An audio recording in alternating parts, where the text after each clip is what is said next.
he was just wide open with anyone who had wanted to come in who was moved spiritually. And I think that same thing applied to young people, how he always welcomed them in and made room for them. And I think people, and young people particularly, sensed his inclusivity and his willingness to reach out and bring them in and listen to them. So I think one of the things that allowed him to work effectively with such a wide range of people is that he didn't focus just on the political or social context of a conversation, that he was really looking at the whole person. What are you interested in? What do we have in common? What do we share? Is it poetry? Is it baseball? It didn't matter. And he expected people to be full people. He did not expect them simply to be their political identity. And I think that's really, again, that's the key, regardless of whether your politics are on the right or on the left. I think that's what effective people are able to do. And A.J. was certainly effective in that way. But he had a sense of humor. He had a ready smile. He wasn't dour. He had a good wit. But I don't think you could compile a list of A.J.'s 10 favorite jokes. You know, I'd say jokingly that he could tell you to go to hell and make you look forward to the trip. I'd see someone with a sparkle in his eye, an appreciation for humor. It was amazing because very often the substance of his talk would be warning us about the arms race, you know, warning us about the military juggernaut and so on and so on. The very grim realities is what he would be trying to summon us to respond to. And on the other hand, he was quick to smile and quick to find a phrase or something that would lighten the atmosphere at the same time. And I thought, wow, this is someone who is so at home with himself. He doesn't seem personally to be scared. Even though he can talk about scary things, he doesn't seem to be, he doesn't seem to be trying to scare us. That was important. He wanted us to take it seriously, but not to be scared by. And also, he didn't seem personally to be scared. He seemed to be a person of great courage.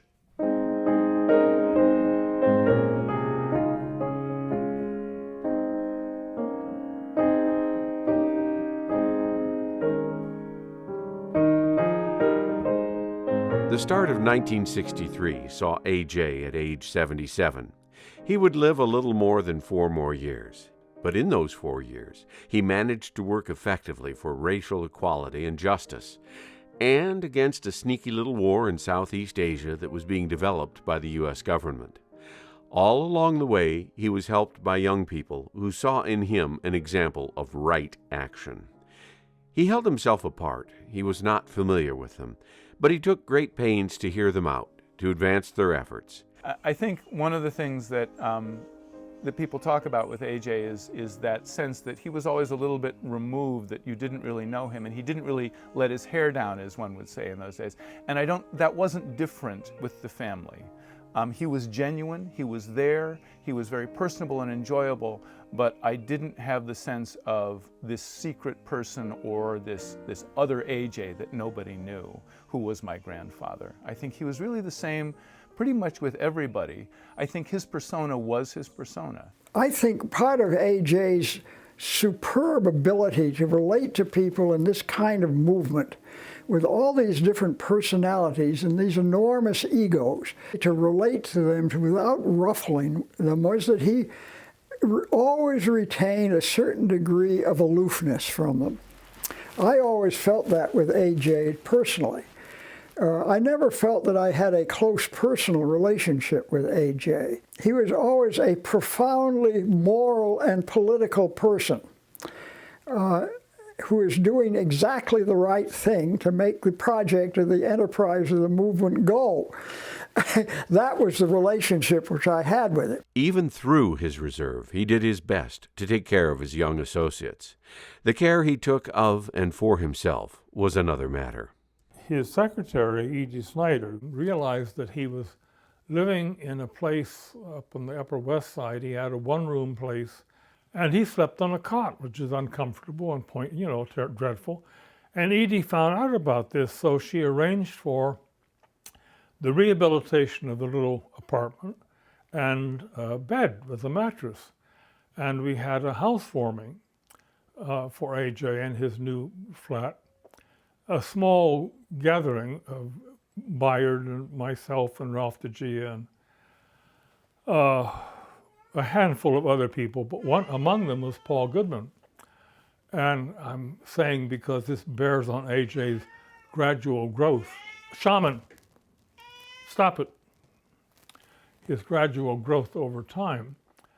That Paul came with his wife, with the young man he was then seeing, and with the young man's girlfriend.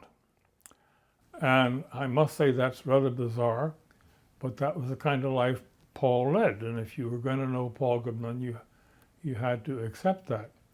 And AJ did without blinking. He had changed a good deal from the times when he saw Bayard's homosexuality as genuinely a sin, and in which he was, of course, taking a position universally held at that time in this country.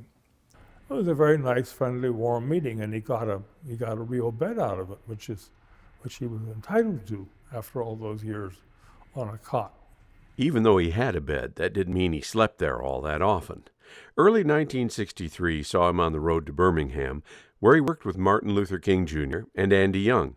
Jim Lawson was already there too, and A.J. brought Bayard Rustin with him. Bayard and I later became good friends as he came down with A.J. Muste. They were the only outspoken advocates of nonviolent social change. And they were both very helpful, though I can't right now remember how. One, just the fact that the two of them would show up in Birmingham in 1963. And we were in Birmingham because there'd been over 60 bombings of homes in 1962 and the first part of 1963. I think Fred Shuttlesworth's church was bombed 3 times in 1962. And it was Fred coming over to to Atlanta and inviting us to come back with him, saying that it can no longer be passive resistance. We've got to have some active resistance to the evils of this society, because Birmingham is 150 miles away from Atlanta. And I don't remember ever seeing any of these bombings of homes in the newspapers in Atlanta. And it was just 150 miles away. It was just sort of taken for granted and ignored. You have to remember that none of us really knew what we were doing. We had read Gandhi. We had read AJ's book on nonviolent resistance. But we really didn't have any firsthand experience. And so he was sort of a consultant in residence. Well, Martin was an amazingly humble man who never gave an opinion so much as he asked a question. And he kept pumping AJ with questions. And he gave him possible answers from which he could choose. But there was never a dogmatic, this is what you have to do. Well, he was a good teacher. It was non-directive. It was a very pastoral role.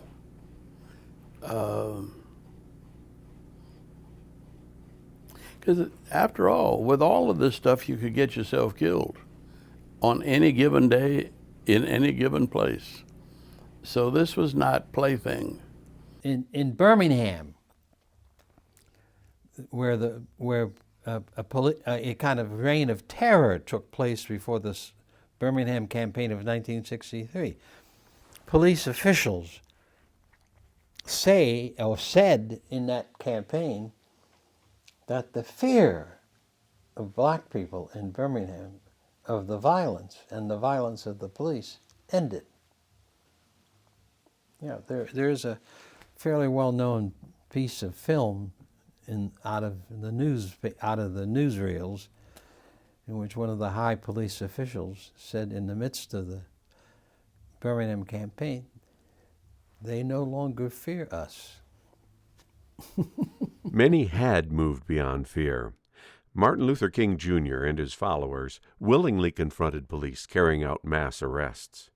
King was incarcerated and held for 8 days.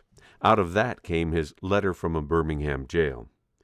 Peace would not come easily. Even children offered themselves up for arrest. But plans were laid among black leaders and white leaders to end segregation. Plans that had to be put on hold after white supremacists bombed the Gaston Motel, where the Reverend King was staying, and other properties. President Kennedy dispatched 3,000 federal troops nearby to contain the violence. And even after that, the 16th Avenue Baptist Church was bombed one more time in September, this time killing 4 young girls. The nation mourned. Something else, though, on a national scale, grew out of the Birmingham action. The Washington March has its origins in the development of the nonviolent movement wrapped around King and Rosa Parks. It is in Birmingham, and I was a part of those discussions because I was a part of the staff, volunteer staff in Birmingham campaign. And I remember we had a long discussion early morning. King was in it, Bayard was in it. He was in Birmingham at the time. And part of the discussion went wild because Jim Bevel and others brought up the whole matter of going to D.C. and shutting the city down, overrunning the city for SCLC. Of course, King, we knew that kind of discussion was a discussion that had to find its way out. So that opened up the question about D.C. and what could be done. And in that strategy committee, in '63 in Birmingham, which was early morning of Good Friday, which was in April, I think, we have that discussion. And I might have been presiding at that moment. But in any case, if I was not presiding, somebody else was. And they gently moved the discussion to within the context of it was measurable and doable.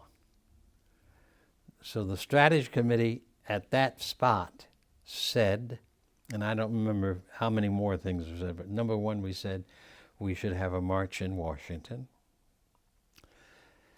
Number two, we asked Martin Luther King Jr.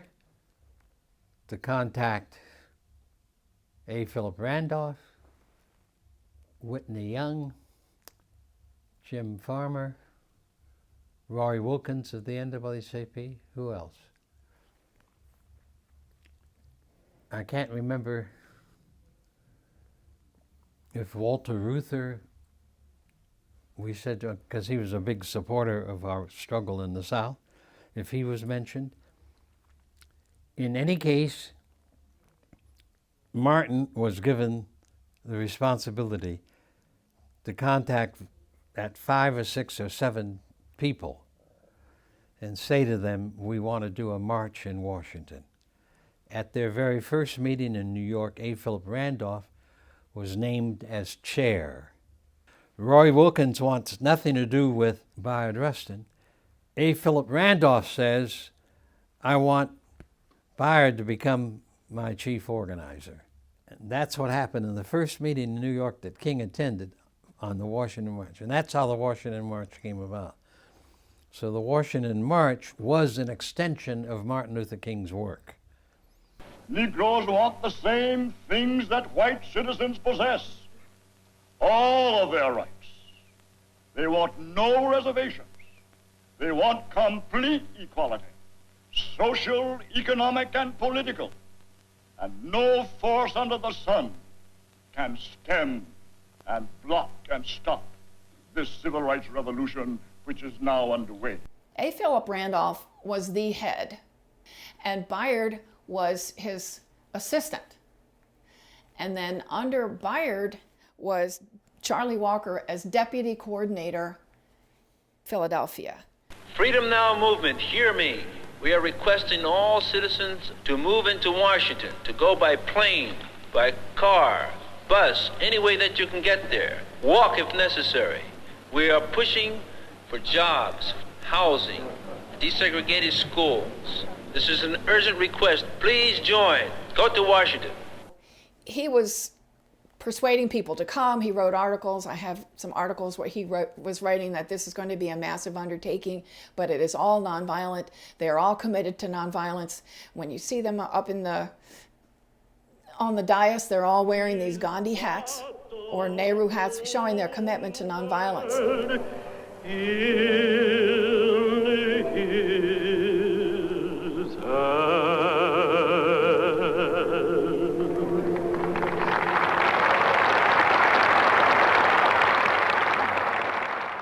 I was 15 years old, and I was not going to miss this thing. I went down with a group of Quaker students at Westtown School. We lived right next to Westtown School, so I went with them. Well, biggest march I'd ever been to, and one of the biggest marches ever. And it was so nice, so many happy people, so many happy black people. And there was a busload of kids up from the South. This was as people were arriving, leaning out the windows and just so happy. I've been in lots of marches, and I think that's just about the top. And when the people started coming in and swarming in from the march, it was so orderly and peaceful, and my own experiences it was just like being in a heavenly choir. It was fantastic. And I felt extremely safe in that march, and it was one of the things that changed my life, to be able to hear Martin Luther King in person say, "I have a dream today." And it just went down my spine, and it filled my head with these wonderful thoughts about that we would be judged by our character, and that we wanted a new America. 50 years ago, a great American in whose symbolic shadow we stand today signed the Emancipation Proclamation. This momentous decree came as a great beacon light of hope to millions of Negro slaves who had been seared in the flames of withering injustice. It came as a joyous daybreak to end the long night of their captivity. But 100 years later, the Negro still is not free. 100 years later, the life of the Negro is still sadly crippled by the manacles of segregation and the chains of discrimination. 100 years later, the Negro lives on a lonely island of poverty in the midst of a vast ocean of material prosperity. 100 years later, the Negro is still languished in the corners of American society and finds himself in exile in his own land. It really did change my life, and my mom and my sister Valerie and my brother Larry saw Dad up on the dais with Dr. King, and that he was moving around talking to the different people at different times, and my brother felt that what he was doing was telling each person, well, you're up next, telling the different speakers that you're up next, because he and Bayard had just worked together. They were like this as far as they were from the same hometown, Westchester, Pennsylvania, and they were both Quakers, and they had just much affinity for what they were doing together.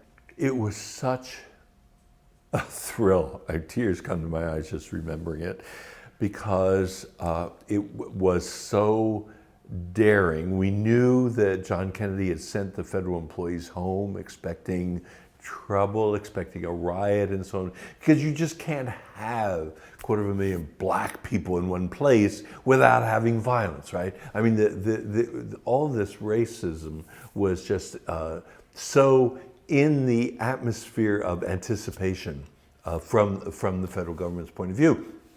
And then the actual atmosphere that I experienced, and many others have reported this, was that of a Sunday picnic. Of, you know, after church or something, we go out and we picnic on the church grounds, and we just enjoy ourselves, and people get up and start making these stirring speeches, and we're just thrilled by them. And the people around me were responding as black people do in church, in a very, very, full manner. And it was a very, very emotional time. And part of it was the sheer size of the crowd and its good spirit and its boldness and ability to take in speech after speech after speech in a really soulful way. I was in the crowd at the reflecting pool, and people were listening to all these speeches and singing by Joan Baez and others, and but they were also talking amongst themselves. They weren't paying attention too much. And then Martin Luther King began to speak, and he spoke from this prepared script at first, but then he put that aside and began to speak extemporaneously. And that was very moving to me, because I recognize, as soon as he started that sort of part of his speech, that I was present at possibly the greatest speech ever delivered by an American. That's what I felt at that time. I'd heard a lot of people speak in different circumstances, but I recognized that immediately. Just being amazing. And that it very much moved me, and still does. I would simply like to say that I think this has been one of the great days of America. And I think this march will go down as one of the greatest, if not the greatest, demonstrations for freedom and human dignity ever held in the United States.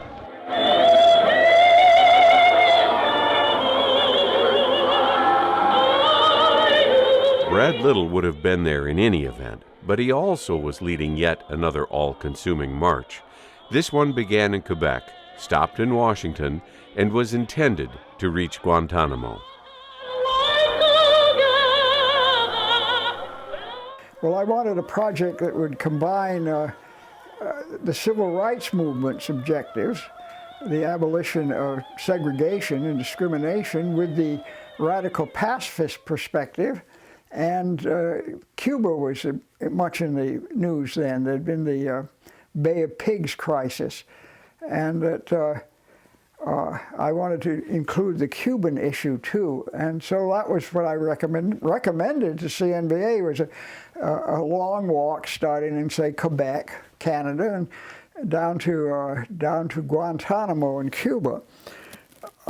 Hopefully that we'd be allowed into Cuba on the same basis that were political calculations on the part of the communist people that got us into Russia. Well, here was enthusiasm for this project too amongst young people, mainly a number who'd been active in the civil rights movement. They wanted to participate in the Quebec to Guantanamo Walk for Peace. Their peace walks, of course, attracted a lot of young people in the early 60s and who believed in the March for Peace and the symbolism of it, but weren't necessarily pacifists, who were, starting to participate in this new sexual revolution. And so there was some tension between people like a Brad Little, who was a very committed Gandhian and very interested in discipline and so forth, and the young people. And Muste was actually a really key figure in trying to convince pacifists that it was okay, you know, on the one hand, like it's okay, you know, it's a little loose here. On the other hand, he would try to speak to the young people and say that, you know, let's keep it under control, particularly when they did the Quebec to Guantanamo, they had to go through the Deep South. And so, you know, the point was, don't be unnecessarily provocative unless you intend, right, to have to accept these consequences. So if you want to take these consequences on, that's fine by all means. But you have to know that if a white woman and a black man are walking hand in hand going through the Deep South, that there will be, you know, consequences to this. I think it was in the spring this time, June, and we started out from Quebec with this small group of people, walkers, but there were quite a few members of the separatist movement in Canada who were with us. And I think the thing that shocked me about it was we immediately ran into problems with people in the French-Canadian population in Quebec who didn't understand the project. And some gangs of young people attacked us and beat up some of us and broke our equipment early on. And this shocked me because I hadn't expected it.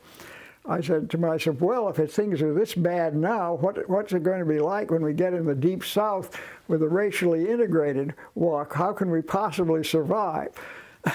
But we managed to get through Canada, and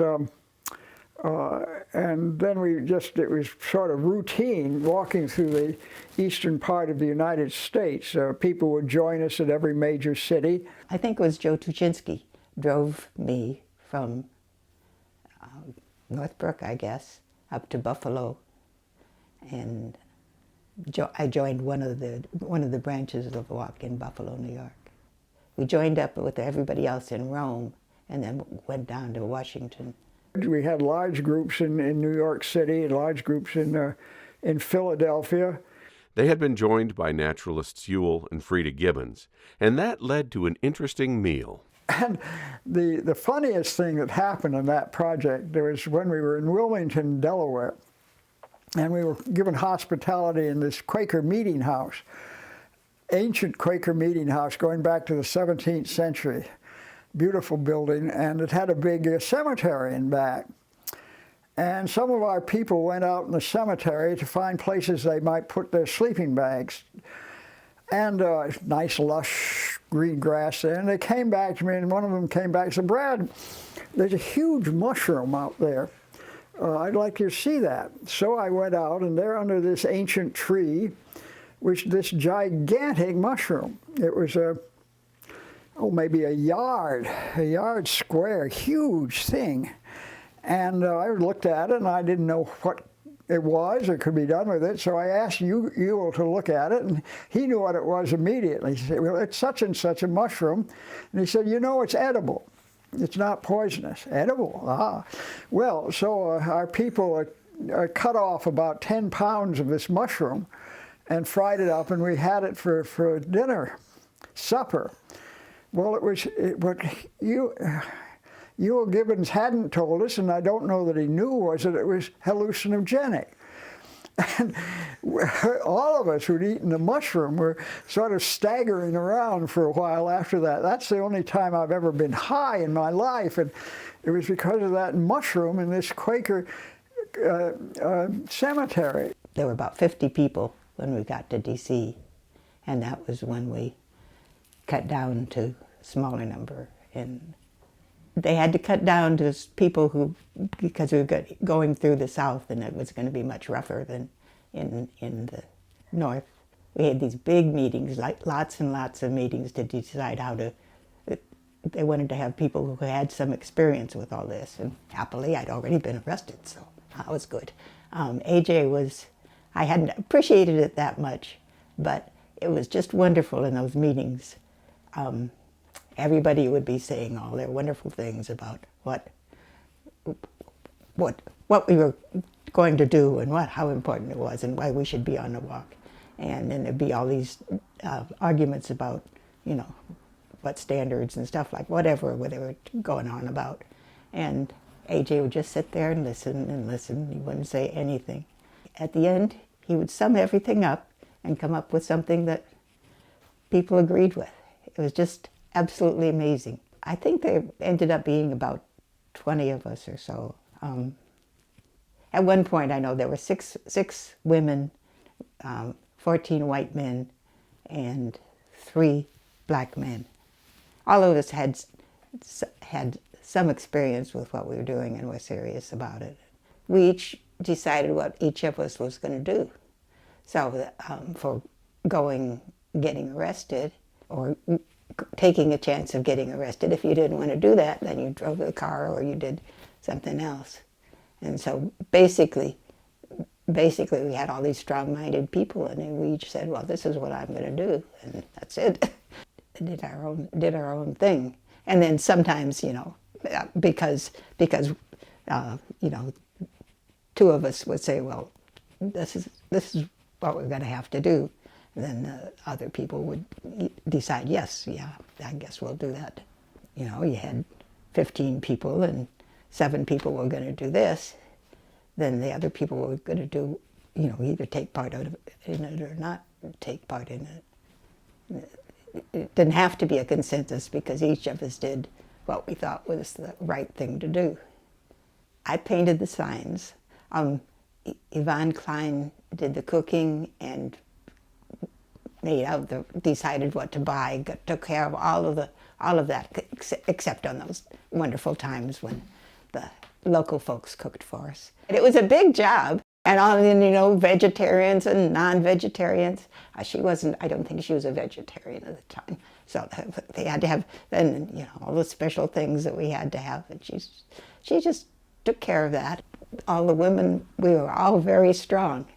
But it was still basically the men deciding things. It was still a men's world. It was the men were in charge. Well, we managed to pass down through Virginia. We went through North Carolina without difficulty. People would come out and look at our project with curiosity, but then we got into South Carolina and the remarks began to become more hostile. We began to get some death threats from people along the side of the road. And I remember we went into one town. We went into the police station and talked with the police chief, and I think the mayor may have been there too, and we explained our project and gave them copies of our leaflet and everything. And when we came out, there was a reporter from the local newspaper there to interview us, and he said, well, what did you say to the sheriff? And I said, well, I explained to him that we were going to be walking through the city with our signs and leaflets, and that we had a constitutional right to do this, and we explained our position on nonviolence and everything. And this reporter looked at me and he said, "Son, you're not in constitutional country now." He had it all so meticulously planned. I mean, it wasn't just him planning it, but where we were going to stay was set up beforehand, and they would let the police know where we were going to be, especially in the South. There'd be some local people going to talk to the police, and later on it was Barbara Deming would go and Dave Dellinger would go. And I know that sometimes AJ did, but we'd let them know we're just passing through, you don't want to have any trouble. We don't, just going to be doing this, and here's the path we're going to take, and here's where we'll be staying, and here's a list of everybody on the walk, which showed up in my FBI record from the Freedom of Information Act, and there's lists of everybody on the walk. But to a great extent, we are able to convince the chiefs of police and the mayors that we were not, while we were saying things they didn't like said, and having leaflets they didn't agree with, and signs, and they didn't want us communicating with the local black people at all. They believed we were just passing through, so that we could be tolerated. And this was the general attitude with which I think we were received as we got further and further through South Carolina and eventually into northern Georgia.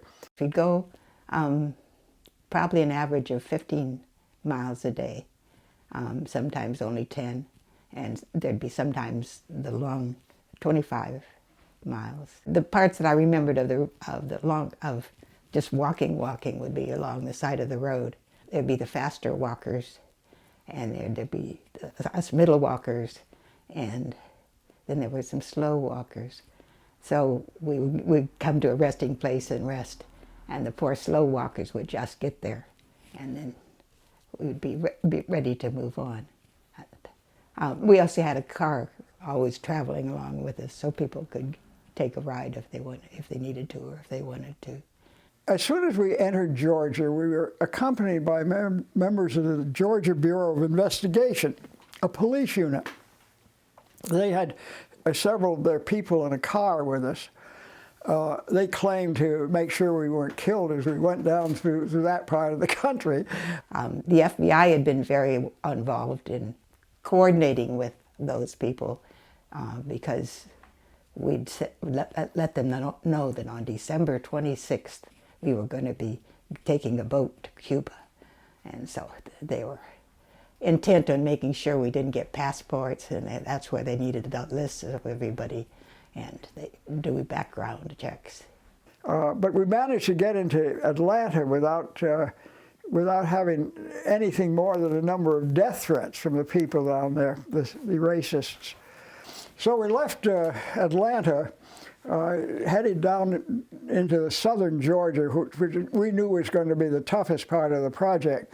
And about 30 miles south of Atlanta, there's this town of Griffin. On November 8th, we arrived in Griffin, which is just a small town, and were met at the border, and they said no. They said we couldn't be leafleting in their town, and we'd be arrested. And at that point, we'd had apparently experience in going back. We said, okay, we'll stop here, go back and think it over, and hoping that when it came back, they'd be calmer the next day. And the next day, they stopped us again. The women were leafleting along the side of the road, the highway, as we went. When you're leafleting, you don't say, would you like to have a leaflet? You say, this explains our walk. And they walked into the African-American community that was we were passing through.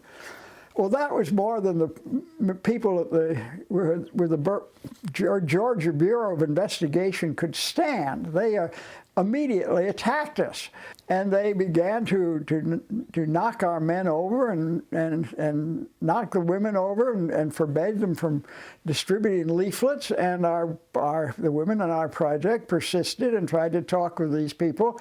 We didn't get anywhere, and then the police and the Georgia Bureau folks began to arrest our people. And we all didn't cooperate with getting arrested. And our people went limp and non-cooperated, and at that point the officials of the police began to use cattle prods, electric cattle prods. And they were really brutal, especially to the men, because the cattle prods in sensitive spots are just awful. They cattle prodded me. It was on the thighs, and I can remember saying, I'm okay, I'm okay. And it was on the thighs. It's not as bad as other places. It was a new fad for them. And this was, oh, here's a wonderful. Now they use tasers instead, so. Yeah.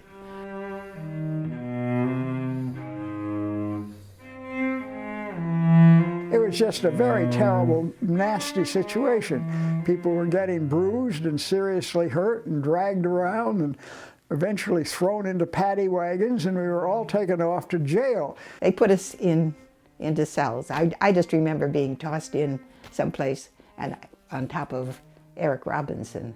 And pulled upstairs. Since we wouldn't walk, some of us, they dragged us upstairs to a place to register us. And we were, it was, I mean, if any of us in that situation had been at all hostile to the authorities, called them names or things like that, I'm sure we would have been killed.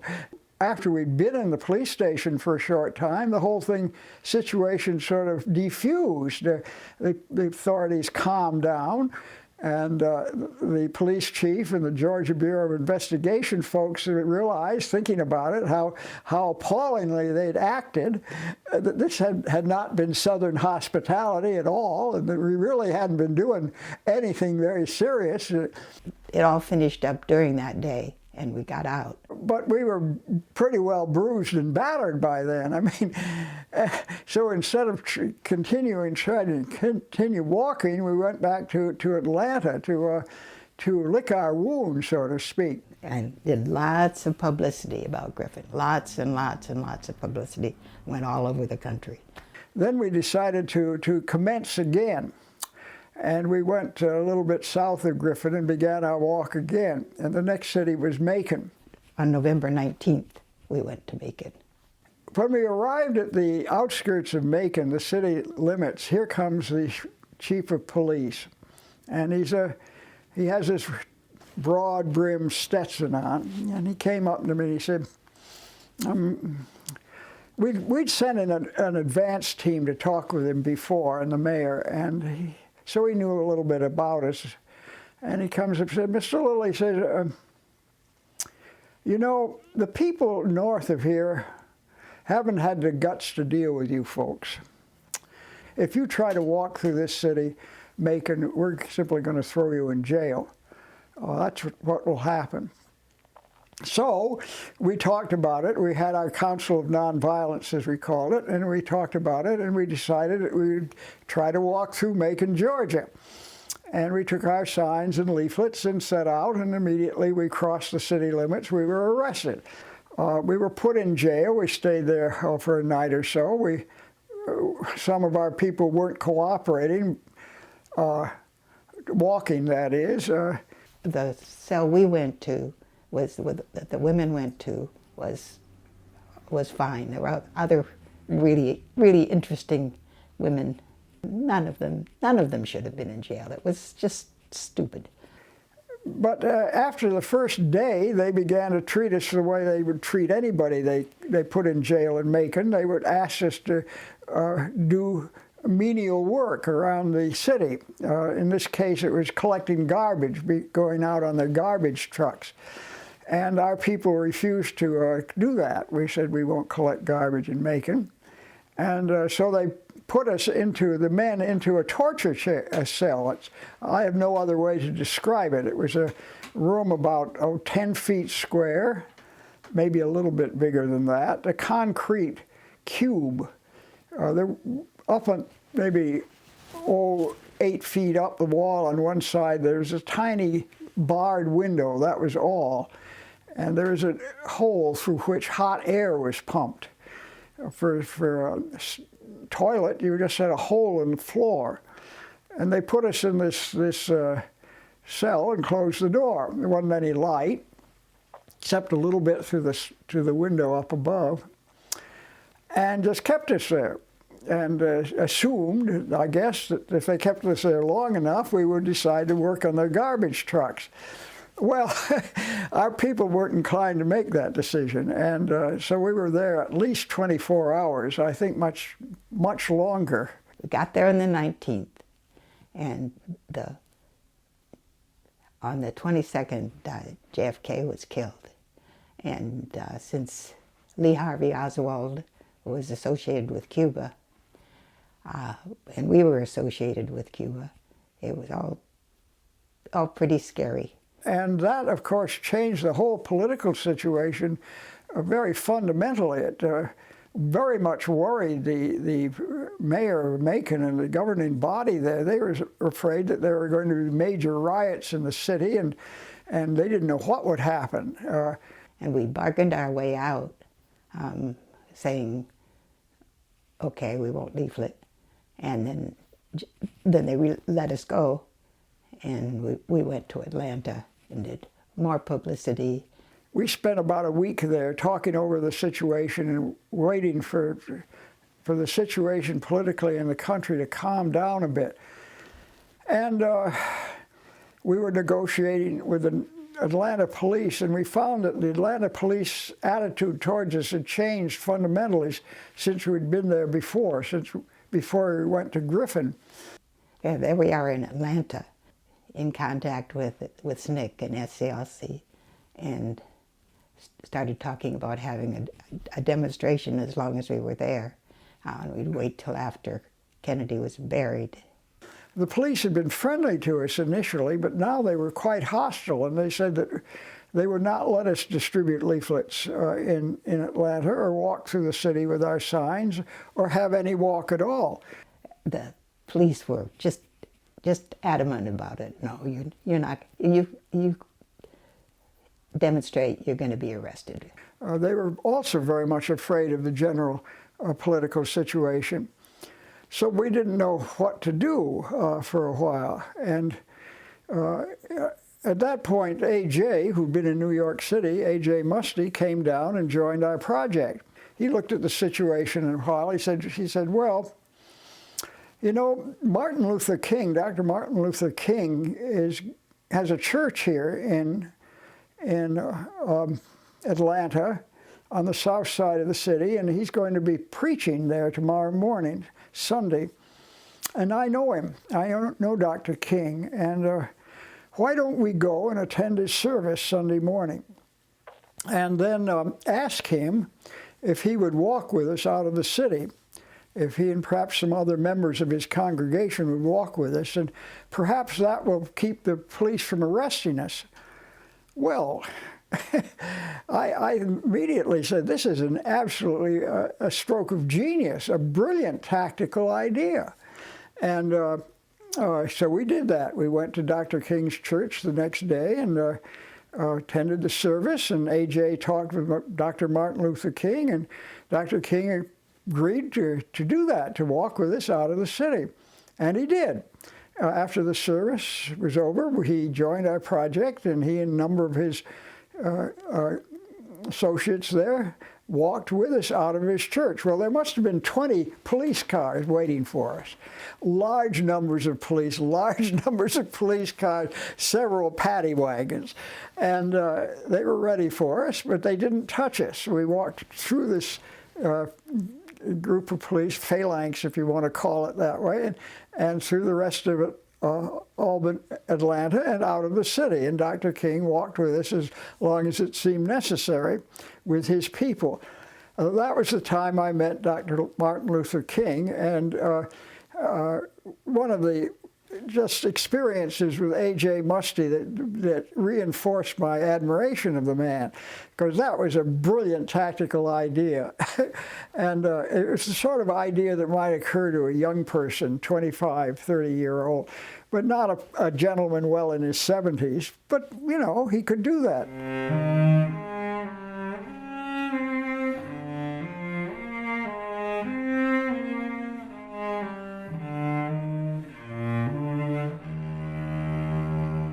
So when the Quebec to Guantanamo March reached Albany, they hit a real brick wall.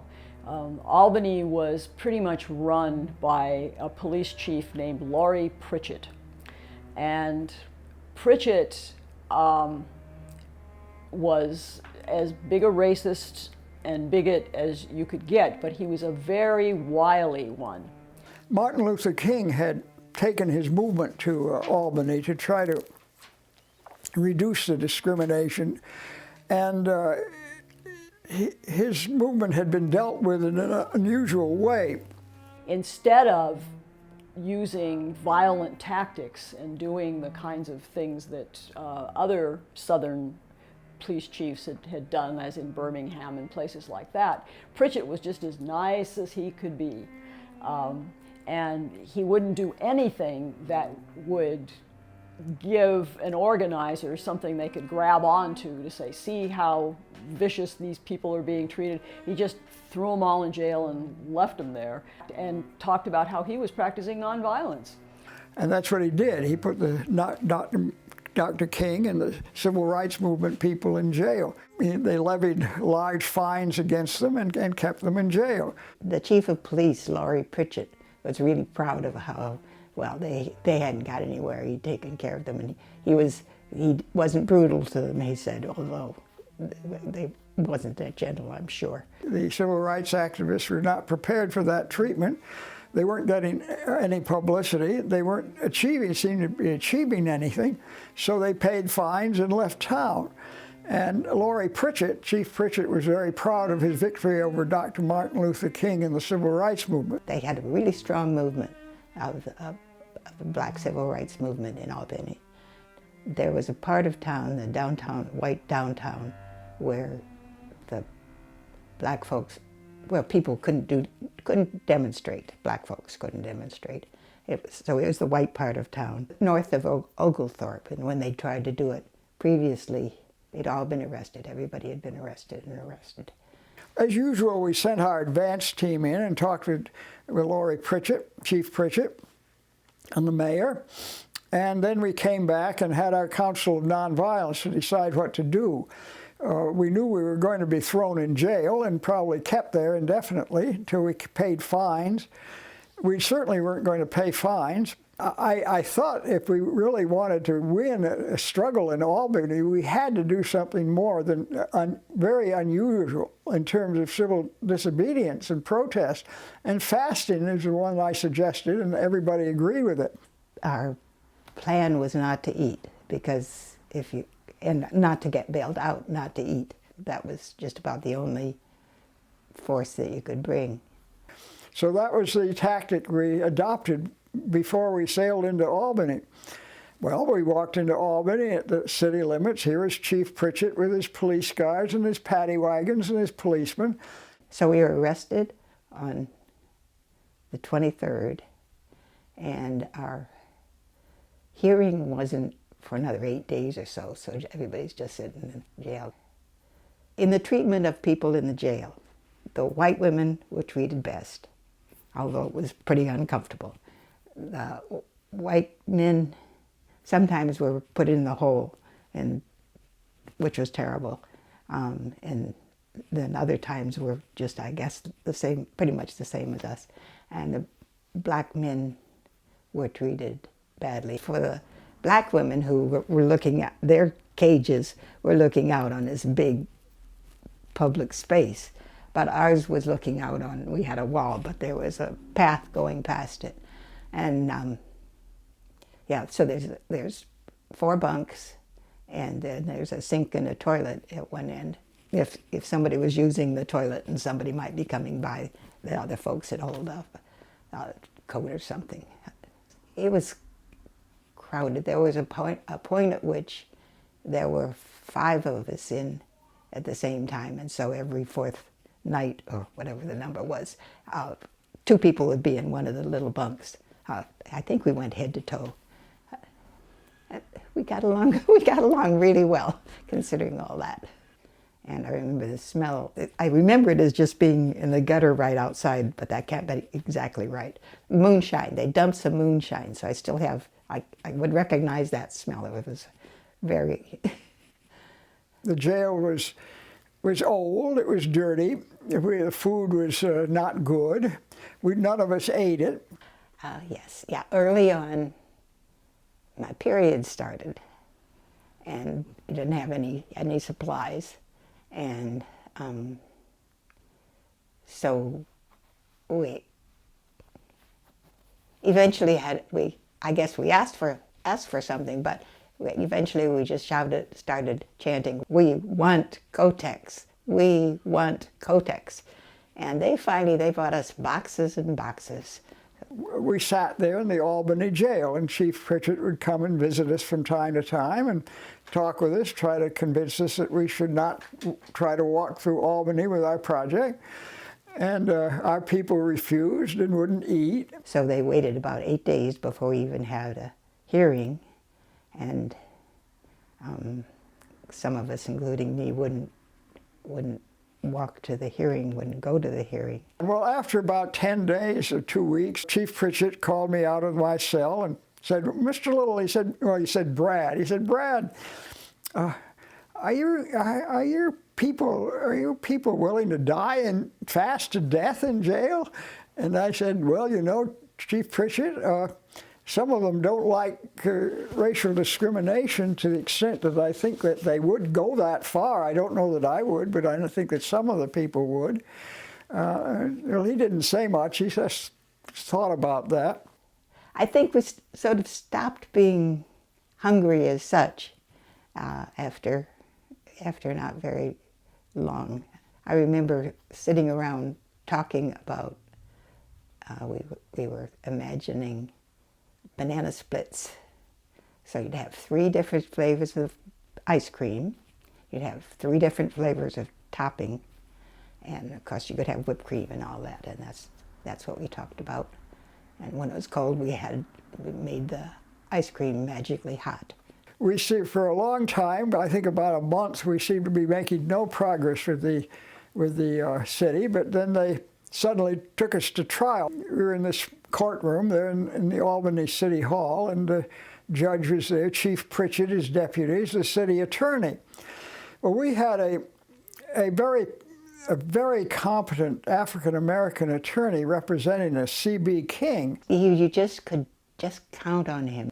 I think that he had almost never won a case, at least in Albany. Also, a man always wearing a suit and tie, and really neat and tidy and respectful. Respectful to women. Carried himself with dignity. Just kept on working and not taking any nonsense, but all in a very peaceful and dignified way. But the way he was treated in that courtroom was just appalling. The judge treated him no respect. C.B. King would make motions. The judge would deny all of his motions and grant all of the city attorney's motions. When C.B. King was talking, the city attorney would just turn around in his chair with his back towards C.B. King and put his feet up on the windowsill. They just treated him the way they treated every black person. They had their decisions already written out. They were just going through play acting. And he was just doing his job and doing it well and standing up for people and just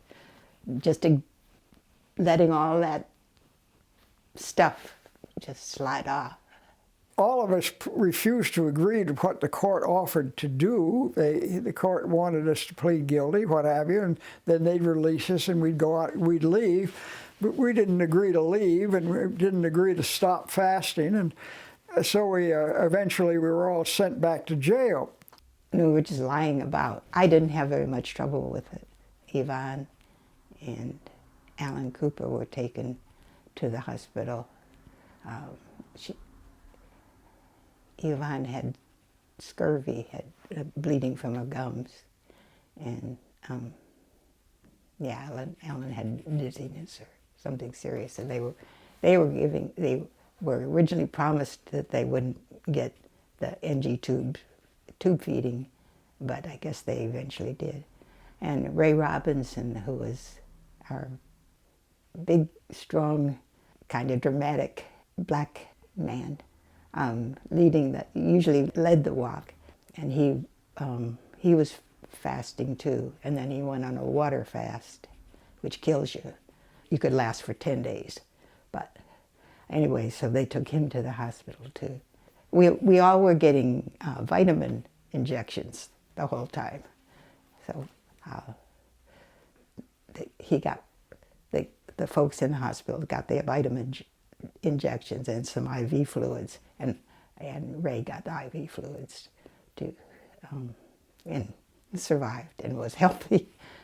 When they got arrested in Georgia, Dick Gilpin, who was for a time secretary for AJ, I don't know where he fits in terms of the secretaries, Beverly and Edie, but Dick and I worked the phones at 5 Beekman Street because our people were starving in Albany, and we were, calling Bertrand Russell, and we were calling senators and congressmen, doing our best to rally support for people who really were suffering. So they finally had the court date on the 14th. And those of us who wouldn't walk to court were carried. And they gave us 31 days, of which 30 were suspended. And then, so the next day, we were out. We were released on January 15th. Brad briefly traveled to Atlanta to confer with A.J. while his walkers gathered at a residence that had been offered in town. And we went back to our headquarters, and I remember sitting around the table and eating V8 juice, or I think it was plain tomato juice. Wonderful. It tastes just absolutely wonderful. So they sent out a call for backups. In those 10 days, once again, there was this publicity and people coming down. So a couple of my colleagues decided we would, all three of us, go down to Albany to join the second wave.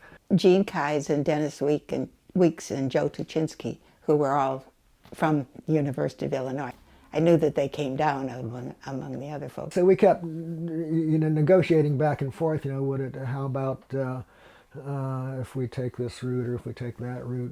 Nope, you have to march around the outskirts of town, and otherwise you're going to be arrested. So finally, the negotiations came to nothing. And Chief Pritchett didn't like all of these people coming in town and joining our project at all. He became more and more disaffected with us because of this. I don't think there was ever any thought in our minds that we wouldn't be arrested again. Why, once again, we were leafleting without a permit. We were trying to go north of Oglethorpe. And we were arrested again. And it was sort of a different batch of people. The people that had already been in prison, plus the backups, they all went out, and we all got arrested. Yeah, we were right back in again, and right back in fasting again. I start to imagine things like chocolate rabbits and root beer floats, and I start compiling a little handwritten cookbook of things I'd like to eat when I get out. There was one point, I guess, at which we had 8 people in a 4-bunk, 8 women in a 4-bunk spot, but then as more people came out, we came in, we got into two cells. One or two of the prisoners sort of gave up on the hunger strike, so they would get meals brought in, and even something like grits. It's a southern thing, kind of like cream of wheat. But you just have to ignore it. And even something as pedestrian as cabbage soup sounded awfully good. So I'd just remember things which I had eaten before, and that wouldn't they be nice now? It looked as though they needed somebody from outside the fray to come into Albany and negotiate an agreement to allow them, some kind of agreement that would enable them to keep moving, because the point was not to stay in Albany forever, but the point was to get on to Guantanamo. So you might say I was trying to act an A.J. Muste role, and because I was so impressed by having seen A.J. play that role, I thought, well, I'll give it a try. So I went down to Albany, Georgia, and did my best and failed. And so then they said, okay, A.J., it needs to be you.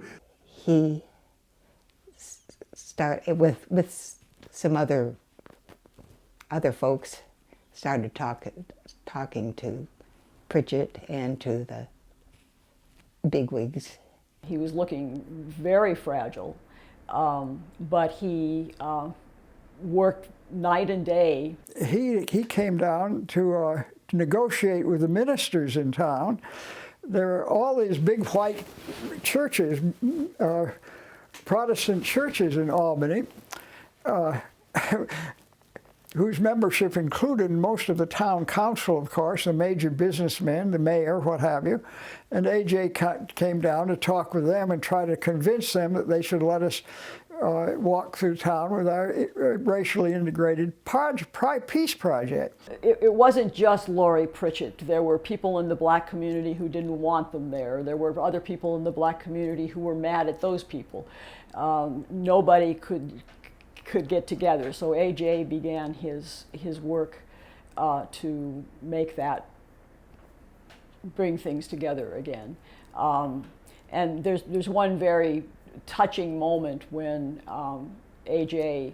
is among the marchers was one of the great women pacifists of that period, Barbara Deming, and she recounts the story of how A.J. would came up to the bars of the cell where they were, and he and his secretary, of whom he was very fond and she very fond of him, were able to exchange a kiss through the bars, and how he was his hands were trembling as he was holding the bars, and he was saying how desperate he was to get them all out of there. So this is the kind of role that he played when nobody else could figure out what to do. A.J. was called in, and he came and gave it his best shot every time. So he came down and succeeded in negotiating an agreement with the city that would enable enough face to be saved on all sides so that the group could be allowed out of jail and marching down Oglethorpe Avenue and on its way to Guantanamo. So it was A.J. who figured out the winning solution for that. So they came to an agreement. The city would let us walk through the business section of Albany with a racially integrated group of 5 people, with one sign distributing our leaflets. The walk was on the north side of Oglethorpe, and a couple of leafleters went across the street to hand out leaflets on the other side.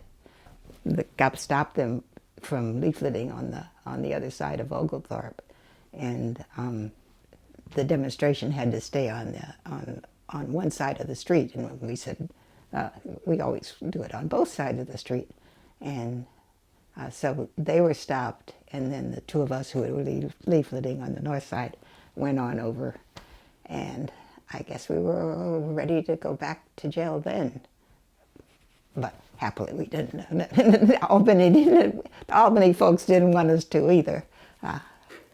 We had won in that sense, a symbolic victory. And we did, but by that time, walking was very difficult for some of us. We were too weak, but we managed to do it. We had our little walk through Albany, symbolic walk, and then proceeded out of the city. Oh, that was one of the things at the end, when we were really, there was a whole lot going on, and A.J. was there. We got a postcard from Laurie Pritchett. He'd gone on vacation to the Bahamas, and actually we thought that was probably a really good thing, getting him out of town, so he didn't have to take any responsibility. Anyway, he said, "Just past Cuba. Wish you were all there." It was a long, long stretch that they had in that Albany jail.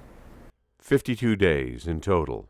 We left Albany on February 24th and walked out of town, leafleting and with A.J. in front. We were let out of jail. We were so debilitated by then and so weak that we couldn't really continue a serious walk. My normal weight is about 135. When I got out, I was down to 97 or so. And we retired to this Americus community, intentional community down at Americus, Georgia, for several weeks. I think we were there 2 or 3 weeks recovering from the fast in Albany. And then we went to Koinonia. So there's this farm. They have a cow. I remember a cow licking my hand. They have a very rough tub. It was just a great place to rest up and eat pecans. Their fruitcake, yes, I recommend their fruitcake. They're still around and they're still doing really good stuff. Their time at Koinonia Farm was restorative, and they set off again, with more than 500 miles to go. The walkers encountered heavy racism in northern Florida, but they finally made it to Miami. They planned to set sail from there, but first... We walked from Miami down to Key West, and that was interesting because it brought us into the area which is dominated by right-wing Cuban immigrants. And we were greeted at the outskirts of Key West by the mayor and his police, and the mayor was friendly to us because he was a liberal person. But he said, "You're not going to walk in Key West. We can't let you there. You'd get killed by the Cubans." And he wouldn't let us into Key West. We walked into Key West. He arrested us, put us in jail. We were treated gently and civilly. The jail was rather clean because Key West, being a touristy city, is rather affluent, and our people didn't fast or anything. And after a while, we were let out. We might have distributed a few leaflets, but we weren't allowed to demonstrate in Key West. And our major project by then, focus was getting to Cuba, so we went back to Miami. Now, at that point, I think the project sort of disintegrated. Several members had left the project after Albany. The women who'd fasted, some of them had scurvy, and they were pretty exhausted. And several were more interested in the civil rights movement than the aspect regarding Cuba of the project. Michelle left to accompany a fellow walker, a man she was later to marry, when he was summoned to trial. Alan Isola had torn up his draft card, mailed it back to Baltimore. He had a court date set for May 15th of '64, and I went back with him at that point. After he went to jail, I did go back down to Florida for a little while, so I was in Miami. By June 16th, Yvonne had gone to work in the Mississippi summer. Edie and Kit had gone back to Albany, tried to make better relations between the folks in Albany.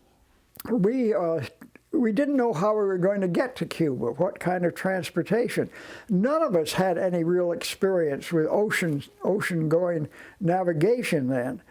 I didn't. I had experience with small boats, but no sailboats to any extent. Nobody else did either.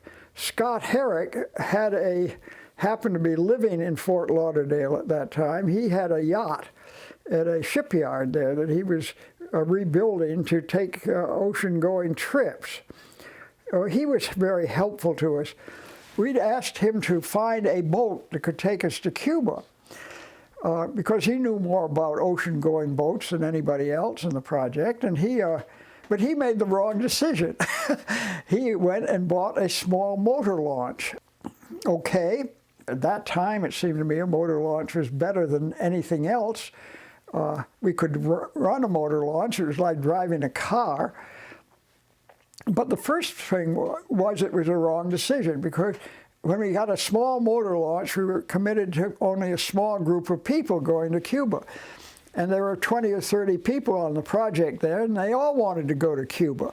So that was a bad decision. We had to cut down the size, and that was a demoralizing decision. They spent the next months and months and months working on the Spirit of Freedom, fixing it up. And they ended up, when they were ready to go, there were only about 8 people, left of the folks who were on the boat. So finally the day arrived that we were to set off for Cuba, and we decided to do this from Miami. And our boat was tied up there at the dock, not really, I guess it was a public dock in Miami, and we'd sent out a press release, and a lot of press was there. The government had out several Coast Guard cutters. The police had several police boats out. There was at least one Coast Guard helicopter. There was a news helicopter. We had our project. Crew members were ready, and we set off for Cuba. And we got out about, I think we might have gotten out beyond the 3-mile limit, but we were followed all the way out by this large Coast Guard cutter and many police boats, and eventually we were stopped by the Coast Guard. And taken into custody. We wouldn't cooperate, and they towed us over to a Coast Guard station and tied us up at a wharf, and we wouldn't give any promises that we wouldn't try again, and so they kept us there overnight. The Coast Guard took our boat away from us. They carried us off our boat eventually, and we lost our boat. We had no place to stay. About the only thing we could do then was demonstrate in Miami, which we did a few times.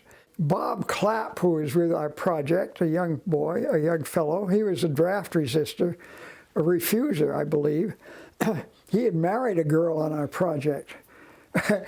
And the FBI was after him. He decided to burn his draft card in protest there in Miami, and he did so. And I think he was the first of the anti-war Vietnam War draft resistors who burned his card in protest. And he did that with our project in 1964. Yeah, but Gene Keyes beat him to it. I wanted to burn my draft card on Christmas Eve, 1963. So I went to talk to the draft board and said I wouldn't serve,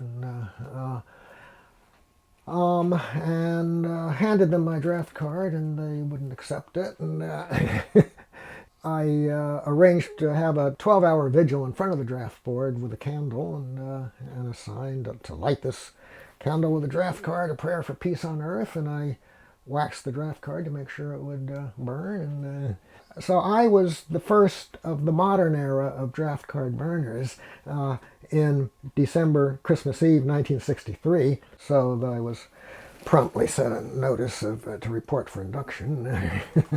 I sent a telegram, so there's no moral validity to any part of any law whose purpose is to train people to kill each other. Gene and two of his close friends, all objectors, vowed that when one was arrested, the other two would come and offer up themselves as well. Of interest, the witness to the pledge was A.J., and the young man would have the opportunity to act on their promise. Eventually, Gene was sentenced to 3 years in prison. A.J. saw where all this was heading, and this new evolving war would consume the rest of his life. Well, Muste from the beginning saw what was going on in Vietnam as a struggle for national liberation. He didn't think that U.S. involvement in Vietnam was just some sort of accident or a mistake. He thought it was the application of a long-standing policy of containment, and he thought it was fundamentally flawed. So very, very early on, he had what has now become sort of certainly what historians would say is why and how the United States got involved and why and how it lost. And so he, before really much of anyone else, including SDS, SNCC, was organizing against the war in Vietnam, or the beginnings of the war in Vietnam. When he left the Committee for Nonviolent Action and transferred his energy to the anti-Vietnam War movement completely, quickly, that's a little surprised me, because I had felt that you had to have a radical pacifist perspective to develop an effective anti-Vietnam War movement. But apparently A.J. didn't deeply believe that. But he worked for the anti-Vietnam War movement very quickly and very enthusiastically, but he would only work with nonviolent aspects of that movement, which is perfectly legitimate. And he really did become quite consumed by it. He thought that the United States had become, as he put it, the greatest purveyor of violence in the world today. He came to see the United States as more guilty for the Cold War, that the United States had assumed the role of counter-revolutionary, as a reactionary, undemocratic force in the Third World. I think the year was 1964, I'm pretty sure. And I looked at the war, and I couldn't make sense of it then or now. And I wrote the statement, which, with very few changes, was signed by A.J., because it wouldn't have had any weight with my name. And it was a call for unconditional American withdrawal from Vietnam on the grounds that we had no national interest there, number one, and number two, that the Vietnamese had not attacked us in any way in any of the 50 states, and the nature of our involvement was causing enormous suffering to the Vietnamese, and there was no middle way out. We had no right to negotiate. We had no right to say that we would stop bombing if they would agree to certain demands. The only demand that was proper was a demand we get the hell out of their country. And I think that was the first statement from a non-communist source which called for unconditional American withdrawal from Vietnam, and was way in advance of any other part of the peace movement. Vietnam was A.J. Muste's last big campaign. It shook him to the core that the United States was able to be as brutal as we were in that little country. He was in his 80s. He was getting far too frail to be traipsing across the world.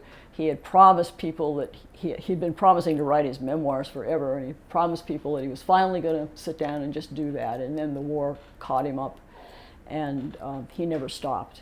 He was at the heart of creating the movement against the war in Vietnam that finally helped to end it, and that was just an amazing bringing together of all factions and ages and conditions and races of people. He really is absolutely instrumental in the Declaration of Conscience campaign, in pulling in SDS, SNCC, and other civil rights activists to take a stand against the war, and in building the coalition that ultimately becomes the mobilization to end the war in Vietnam. That didn't mean everything would go smoothly. For instance, there was quite a kerfuffle involving Students for a Democratic Society and their planned protest in Washington, D.C. during April of 1965. SDS launched the first national protest against the war in Vietnam, April 17, 1965, March on Washington. It started out well enough with A.J. helping them to raise funds. We decided to raise money by having a letter drafted that would go to comfortable liberals and progressive adults, signed by, as I recall it, I.F. Stone and A.J. Muste. So he lent himself that way to our support, which wasn't very, that's not a great move. And it was unlike previous peace movement activity. There was no restriction on signs or messages to be carried. There was no exclusion of communists from the support of the march. And the demand of the march was U.S. withdraw from Vietnam. At that time, the liberal anti-Vietnam War position was negotiate. U.S. should negotiate with the North Vietnamese. And we said that was a trick because U.S., well, we said U.S. had no legitimate right to be in Vietnam. That brought liberal attack on SDS of a very vituperative sort. We had a meeting at Robert Gilmore's lovely townhouse on 11th Street to discuss what to do about the SDS demonstration in Washington, D.C. against the war. And one of the sponsors of the demonstration that SDS had accepted was the Labor Youth League, which is the Communist Party front. And historically, those of us on the Democratic side of the left had been so badly burned by the communists, we didn't enter into any working relationship with them in terms of conferences and co-sponsors.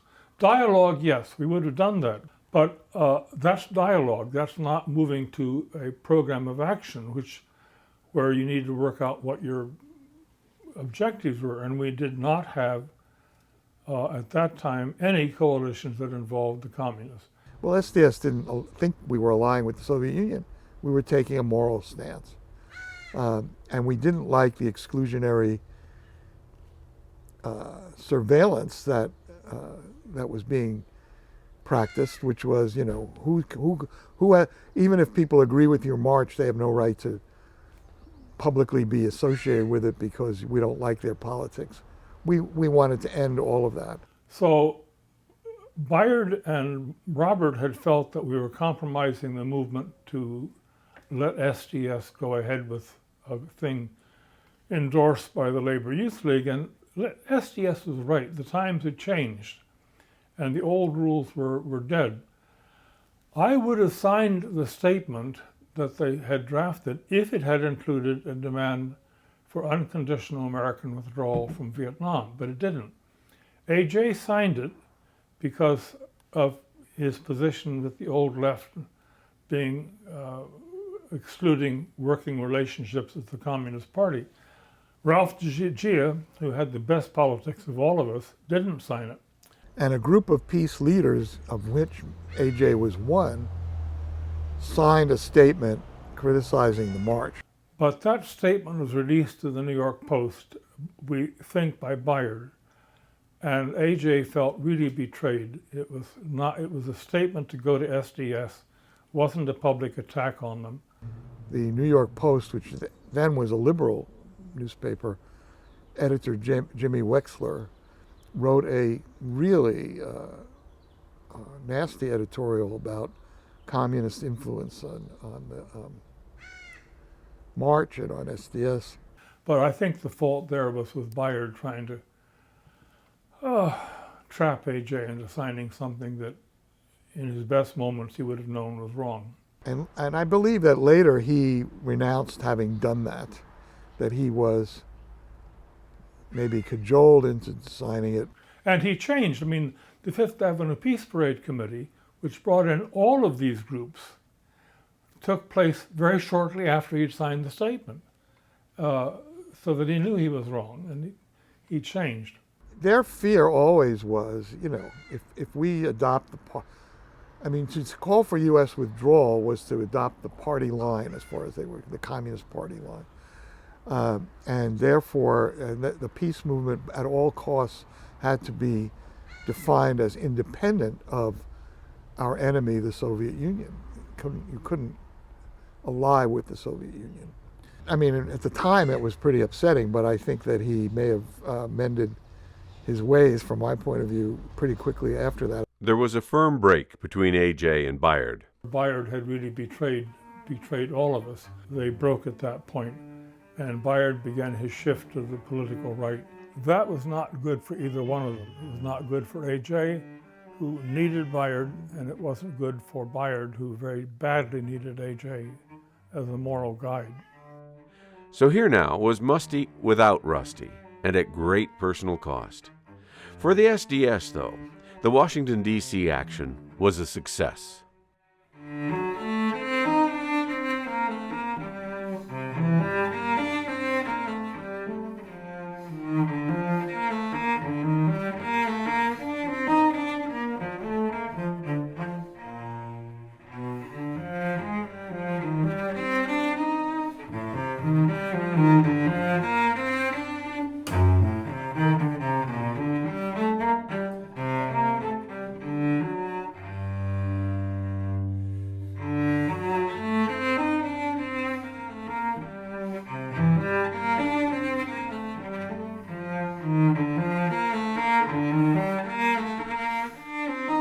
Still, A.J. was committed to stopping all war, but especially this war that would serve only the interests of politicians, some career militarists, and arms manufacturers.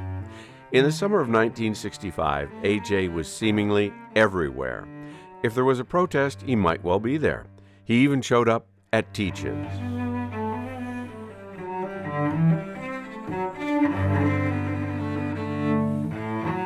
In June, he joined another protest at the Pentagon, where he met with Defense Secretary Robert McNamara, an unsatisfying discussion after the Secretary had increased the number of troops in Vietnam to 75,000. Secretary McNamara even went so far as to make sure protesters could stage a sit-in within the building's public areas. Afterward, A.J. addressed the crowd of largely young people from the steps of the Pentagon. But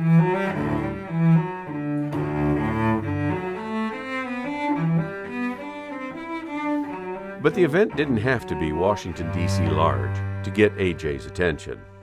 I wasn't side by side with A.J. until the opportunity to take on a local arms manufacturer that was making helicopter gunships that were being used in Vietnam. And we wanted to start a campaign to propose conversion for that one, and that involved protests and so on. And it was pretty hairy because we knew we'd get tremendous opposition from the local community because the local community was economically very dependent on this. This was a suburban small town outside Philadelphia. And A.J. came because we had organized a local Committee for Nonviolent Action chapter, but really it was not very strong. And we needed that national presence, and A.J. was willing to come down and be a presence and help us in the last minute planning, and then to be very strongly present in the demonstration itself. And was he ever helpful? Because the anti-protest grew and grew and grew, and people became emboldened by each other's anger and fear about our protest. We were assembled in a long line, a long picket line along the fence that surrounded the helicopter plant. And so across the street, people started lobbing things at us, like lobbing eggs and oranges and so on, because there was a food store down the street. So they would keep going down and buying more things, coming back up and throwing things at us, right? And one of the first things I noticed A.J. doing was going to the police chief and negotiating with him. And that was new to me because I had seen A.J. in countless photos and so on, and as the guy being arrested or whatever in a confrontive mode, and I saw him standing over there chatting with the police chief, and I thought, well, what is this about? And very soon, the police chief started working down the line, talking to the people who were most upset and saying, well, you wouldn't have any eggs in your pocket or something, would you? Banging on their side pockets and smashing the eggs in their pockets. And this police chief basically defused the amount of harm that would come to us. There was still a group of young men who chased a few of us, and I found myself at the bottom of a pile and being beaten and so on. That was, but that happened out of the sight of this police chief who had been mobilized by A.J. to protect us. And I thought, wow, this guy has a lot of strings in his bow. Then A.J. was back to Washington for yet another protest, this time at the White House gates. When stopped by police, they're advised by their leaders about their next course of action. A.J. Muste of the Committee for Nonviolent Action. There has been discussion already of a much larger scale attempt on the part of a great many more people to put the thing up to the president himself and to commit civil disobedience continuously if he will not, as a matter of fact, see American people rather than a group of small delegates. We were debating whether or not to stay a few more hours or whether to stay all night or whether to leave now, and I feel that the point we made is, has been made. There's no sense in staying around, and I just say that I thought the president probably didn't give a damn whether we stayed here all night. By that I meant that I think he's probably gone somewhere else, and that we're not blocking traffic here, so there's no real point in anybody staying on any longer. I think you're logical.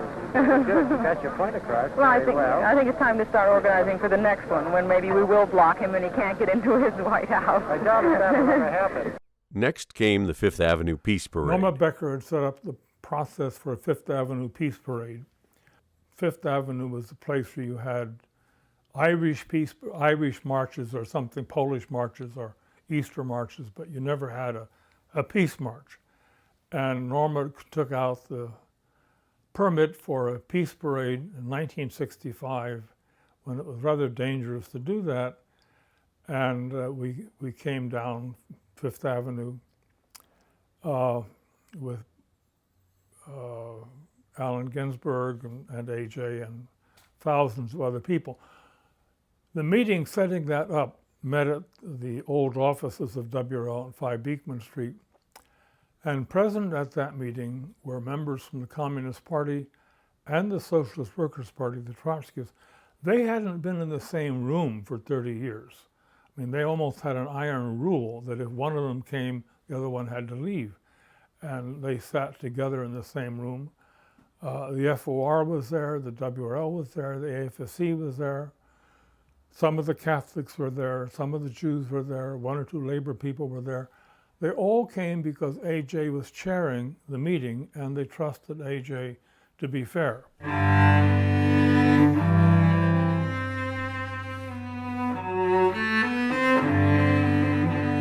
And so this was the beginning of a non-exclusionist, broad-based coalition against the Vietnam War. A very important role that AJ played, very crucial role in breaking sectarian lines and bringing people together in common work. I think in some ways the most important part of his life after he left the FOR.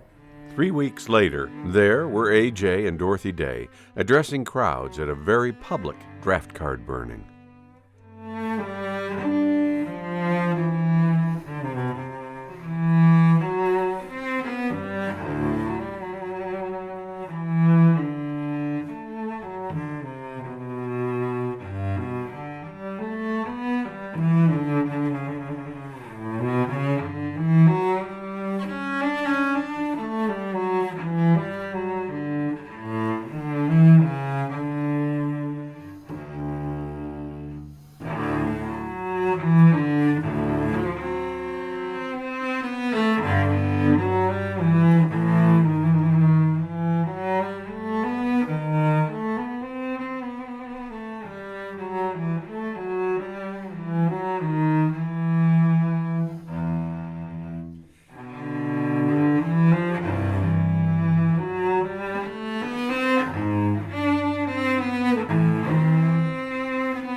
Four Catholic workers, Tom Cornell,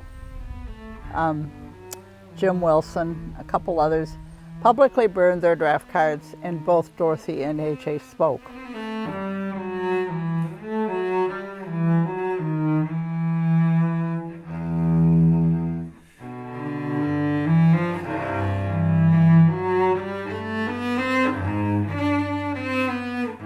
And there was huge, a very hostile crowd. They'd yell out, "Moscow Mary," to Dorothy, and they would criticize the older people for urging the young in their resistance to the war.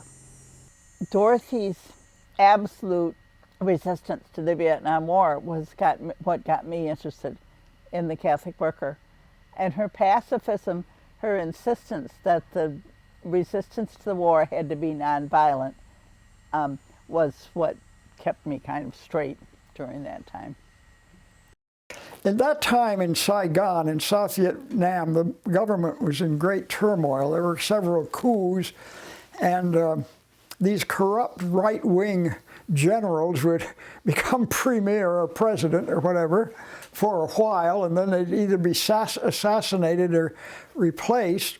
And I read in the New York Times one day that I think it was General Key, who is the current premier of South Vietnam, had gotten passed a law saying that anybody who demonstrated in Saigon would be shot. Okay, and immediately occurred to me, I said to myself and other people in the movement, I said, what a terrific opportunity for a civil disobedience demonstration, nonviolent civil disobedience demonstration. A group of American pacifists should go over to Saigon and demonstrate for peace. Well, I said this to David Dellinger and other people, and they listened to it. They didn't say anything, and I didn't do anything because my excuse, I guess, to myself was that I was busy organizing demonstrations in this country, the United States. So for about a year, nothing happened. Nobody talked about that project or did anything. Well, suddenly, A.J. Muste said, well, let's go to Saigon and demonstrate. He wanted to connect with peace movement people there. He wanted to sort of see things as they were, to express his support for the Vietnamese people. And so the first trip he took to Vietnam was some other pacifists, and this was in 1966, and they went to Saigon.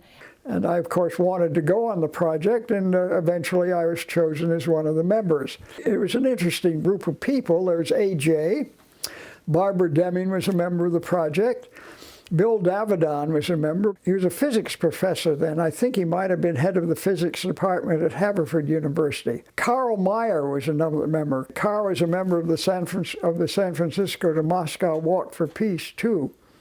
He's a Catholic worker. He'd founded a Catholic worker house of hospitality here in Chicago. The fifth member was Sherry Thurber, who was, I think, a Sarah Lawrence University student at the time. And we flew to Hong Kong, and then we flew down to Saigon, and the whole thing was rather surprising to me that a group of American pacifists would be allowed into Saigon at that time.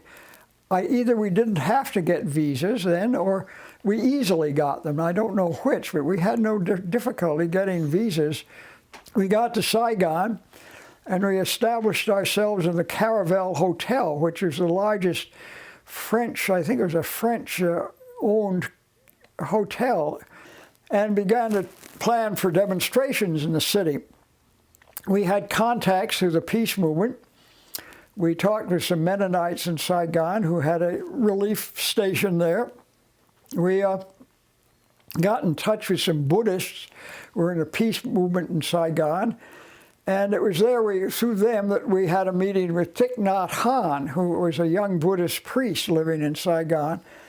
And Thich Nhat Hanh then was completely unknown to the American peace movement, or the world peace movement.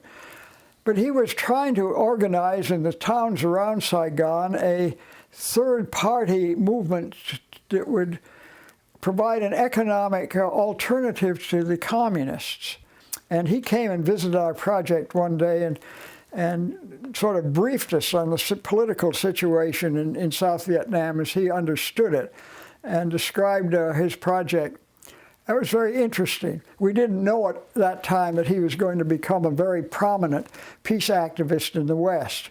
But it was certainly evident to me that he was a person of great ability, deep educational background. I think he'd gone to school in the United States at one time, and capability and courage. The hope was, like I said, to connect with these people, to also hold a press conference, and then to picket the American embassy.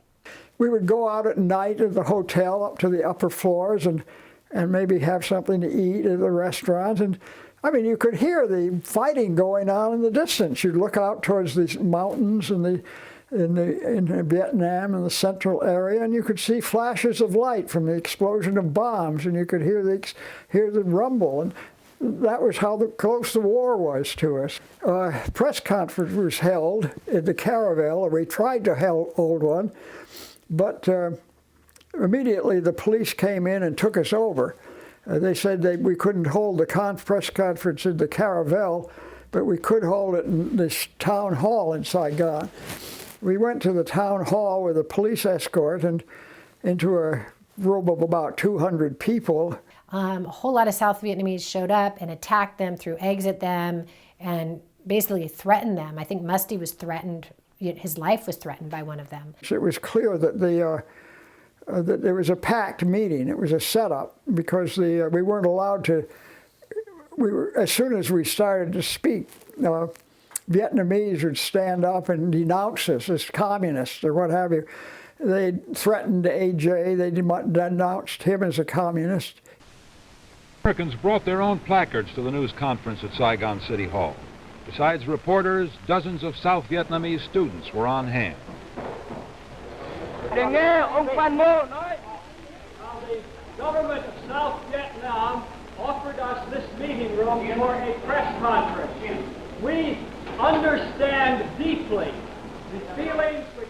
After statements by the Americans, newsmen tried to ask questions, but the angry Vietnamese took over. We know the Pacific. We have chance to work with American friends. We have chance to work with the Quakers. We know the Quakers and their spirit, but we don't support the Quaker or the friends in South Vietnam to support our enemy. The Reverend A.J. Muste, the 81-year-old leader of the pacifists, answered the charges.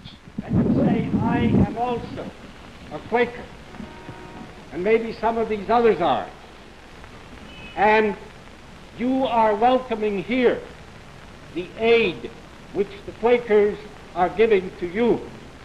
The Quakers, however, true to their own faith, are also trying to find a way to give aid to the Viet Cong and to the North Vietnamese.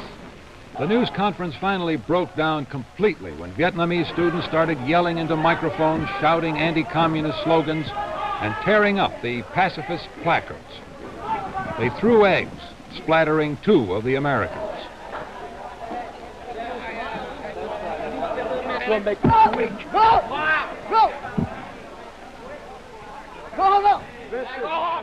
And it was all very dramatic, and the goal was to show that, of course, there was no peace movement in South Vietnam. Everybody supported the government and so forth.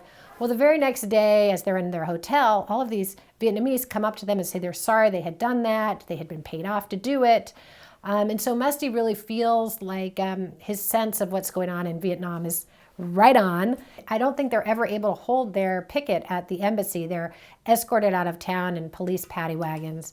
There's a lovely description, again by Barbara Deming, of sitting in the paddy wagon with AJ.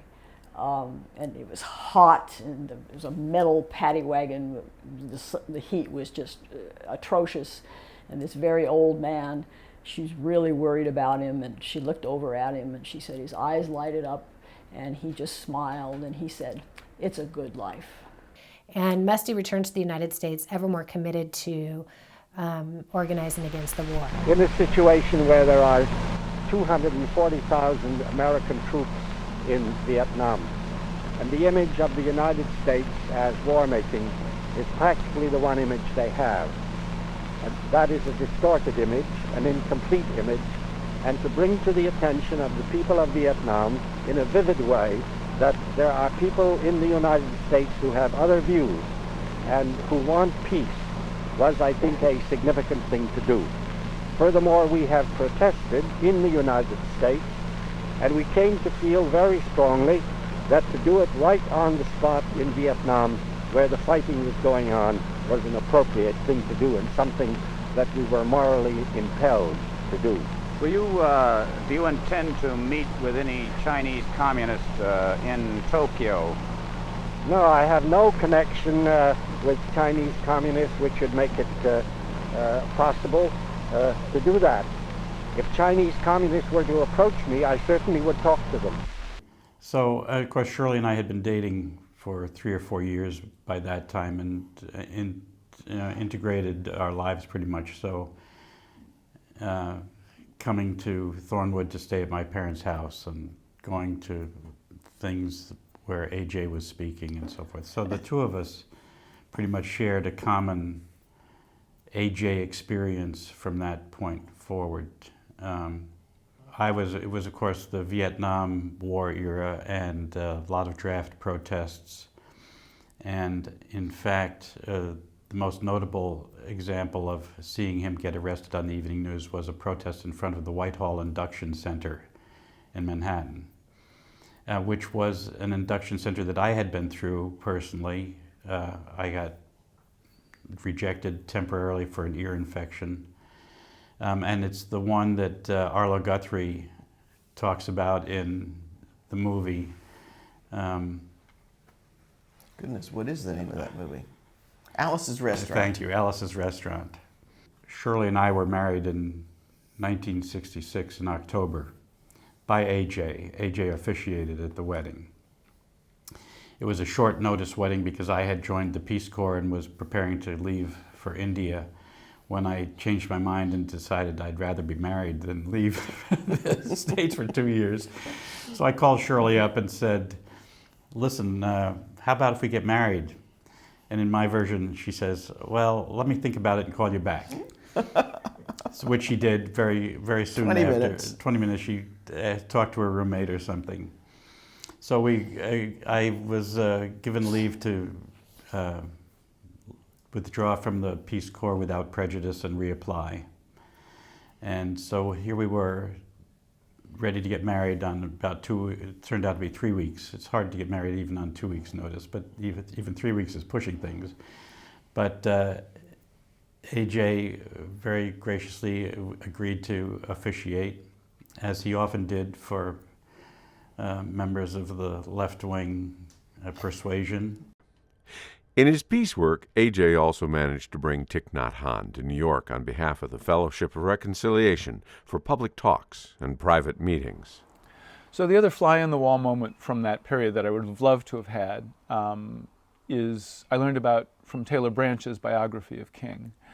And as I understand it, in the lead up to King receiving the Nobel Peace Prize, he was in New York and reached out to A.J. because he had heard about this young Buddhist monk from Vietnam, Thich Nhat Hanh, who had come over. He'd been expelled for expressing his pacifist views publicly, and was in the States, and knew that A.J. knew him. And I don't know whether A.J. had just met him on his trip to South Vietnam or if they had been corresponding. My guess is that Thich is part of the group that arranged for them to come there. But he reached out to A.J. to arrange a meeting. And the three of them, as I understand, met one afternoon in the Plaza Hotel in New York. And boy, to hear a conversation between King and A.J. and Thich Nhat Hanh would have been fascinating, fascinating. I mean, just three giants of personal and political nonviolence, and, you know, that would have been a conversation to have heard. Muste and Hanh would prevail on King to take a stand against the war. Late in 1966, A.J. was off again. I was in Germany at a conference, and I said what really is needed is a delegation of people who are anti-communist, or I mean clearly non-communist. I don't mean anti-communist in terms of CIA or FBI, but clearly independent. And I said, that's what we need to send. We can't, I mean, another delegation with a member of the Communist Party's leading committee is not really going to help. Well, we had someone there who was from one of the Soviet peace committees. He said, I think you might do that if you send old men, because the Vietnamese respect the old, and if you send a delegation of the elderly, he said, I think they might let them in. And everybody was quite worried about this because he was really old. You know, he's in his 80s, Muste at this point. And, but he'd just pulled together the Spring Mobilization Committee, and it had at first just been something in New York, but he had managed to pull together all these different groups, and he was the national chairman of the Spring Mobilization Committee against the war in Vietnam. He had managed to get James Bevel, who was a black civil rights activist and minister, to serve with that organization as well as, I believe, national director. So he had really managed to sort of get the civil rights movement behind the war, and the anti-war movement, the young people, older people, and so forth. So he was very excited about that. But there was an opportunity for him and 3 other clergy to go to North Vietnam, to Hanoi. Archbishop Ambrose Reeves of the Anglican Church and Rabbi Abraham Feinberg of the Jewish tradition, and A.J. Pastor Martin Niemöller had also been invited, but he was unable to go. So it was just the 3 clergy. And Muste went to express his penitence, his solidarity with the North Vietnamese, to also see what was going on there firsthand. And so when he's there, one of the things he discovers is that indeed the United States is bombing North Vietnam, even though I think at the time they said they weren't. And they actually met with Ho Chi Minh. And according to the reports that AJ and the others brought back, Ho Chi Minh said to tell President Johnson that he would meet with him anywhere and talk about stopping this awful war and stopping the bombing. They toured North Vietnam and they saw such devastation, all firsthand. And there, again, is another very gripping description in AJ's letters back, or one of his articles he wrote right after he got back, where he describes being in a school setting and seeing these little children who have to dive off into a tunnel every time the bombs come over, and how terribly devastating that was to him, to think of these little children being destroyed by American weaponry. And he said, I just can't get it out of my heart and my guts what we are doing in this country. And it was not too long after that he would die, but he got back in time to send a letter to President Johnson about what he had been told by Ho Chi Minh, and to make a report on everything they had seen. And then shortly after that, he died.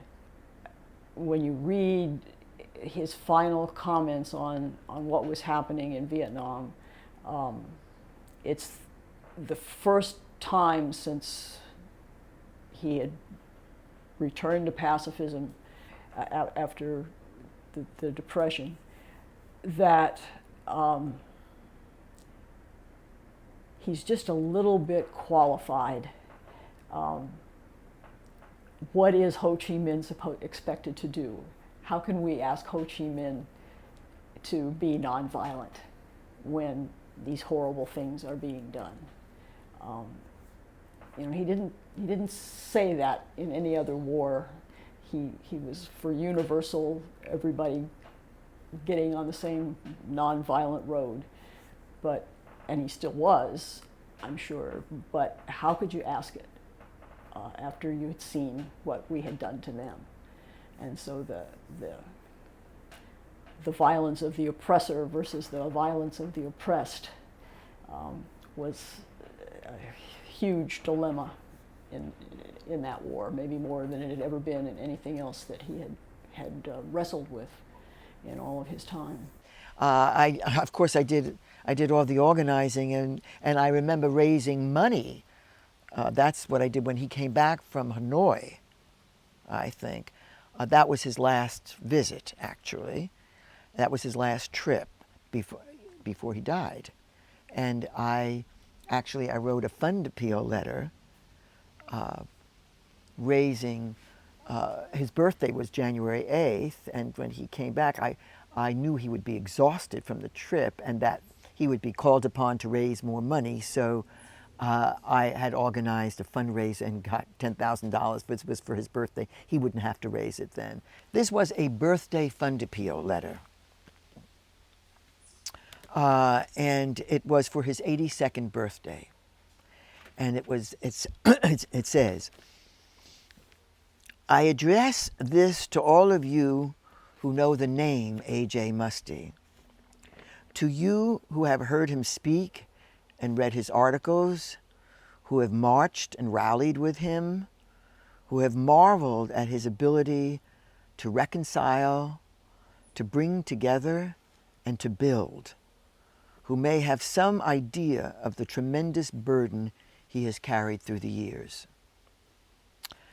I address this to you who have felt concern for his physical well-being and have sat back with wonder and awe, as I do constantly, that such a frail-looking man should continue with such remarkable strength and vitality.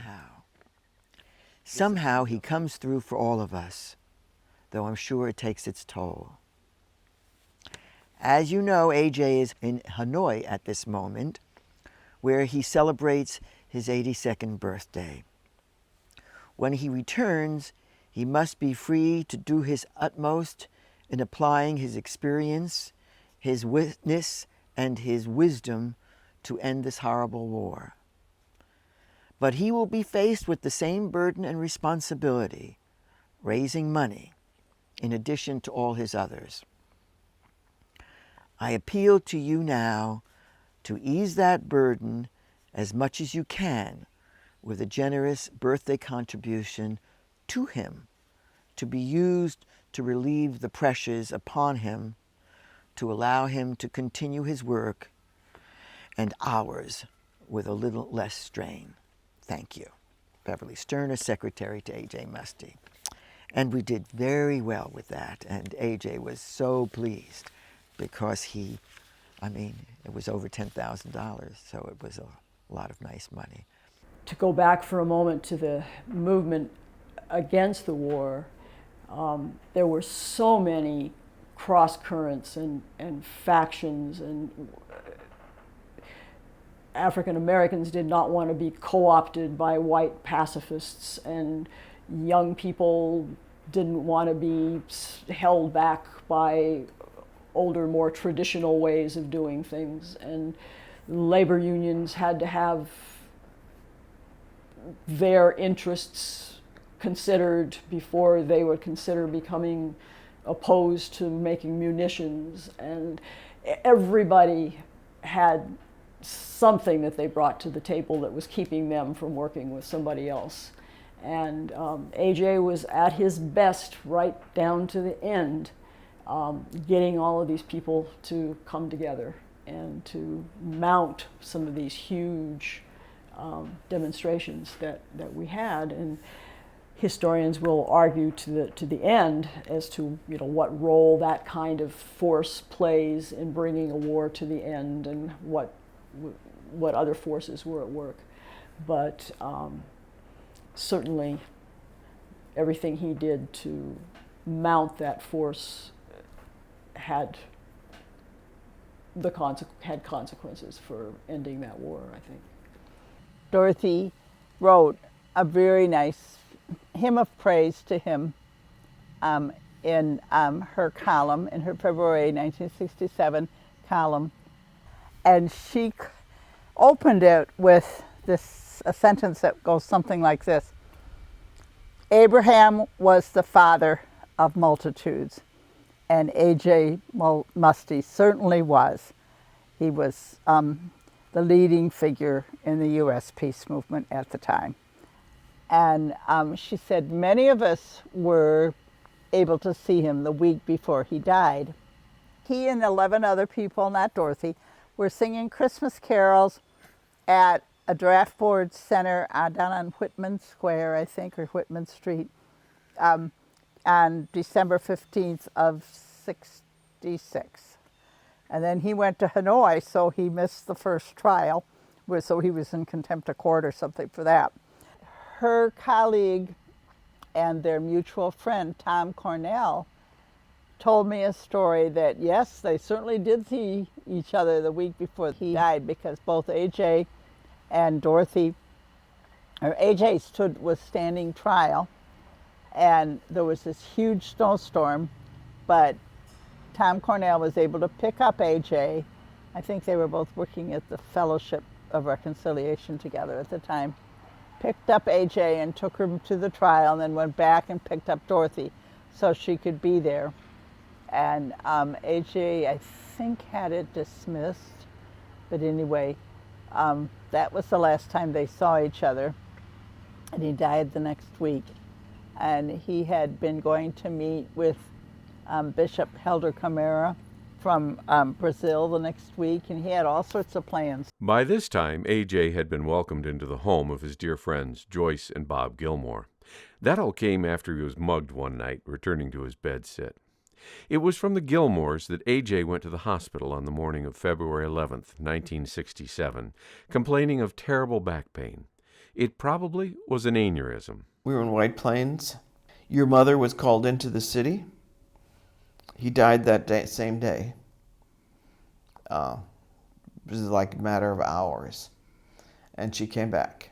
And then we were at your parents', it was a weekend, if I remember correctly, and there sort of supporting each other. And there must have been arrangements being made. So I had been at a junior high school gathering that evening, and it was snowing, and my father picked me up and was driving me home and mentioned, not casually, but not with a great deal of gravity, that they'd gotten a phone call and that Grandpa had passed away. And I don't recall a lot of conversation. I think, I understood that it was quick and that all of that, and I heard conversation about it afterward, but there was no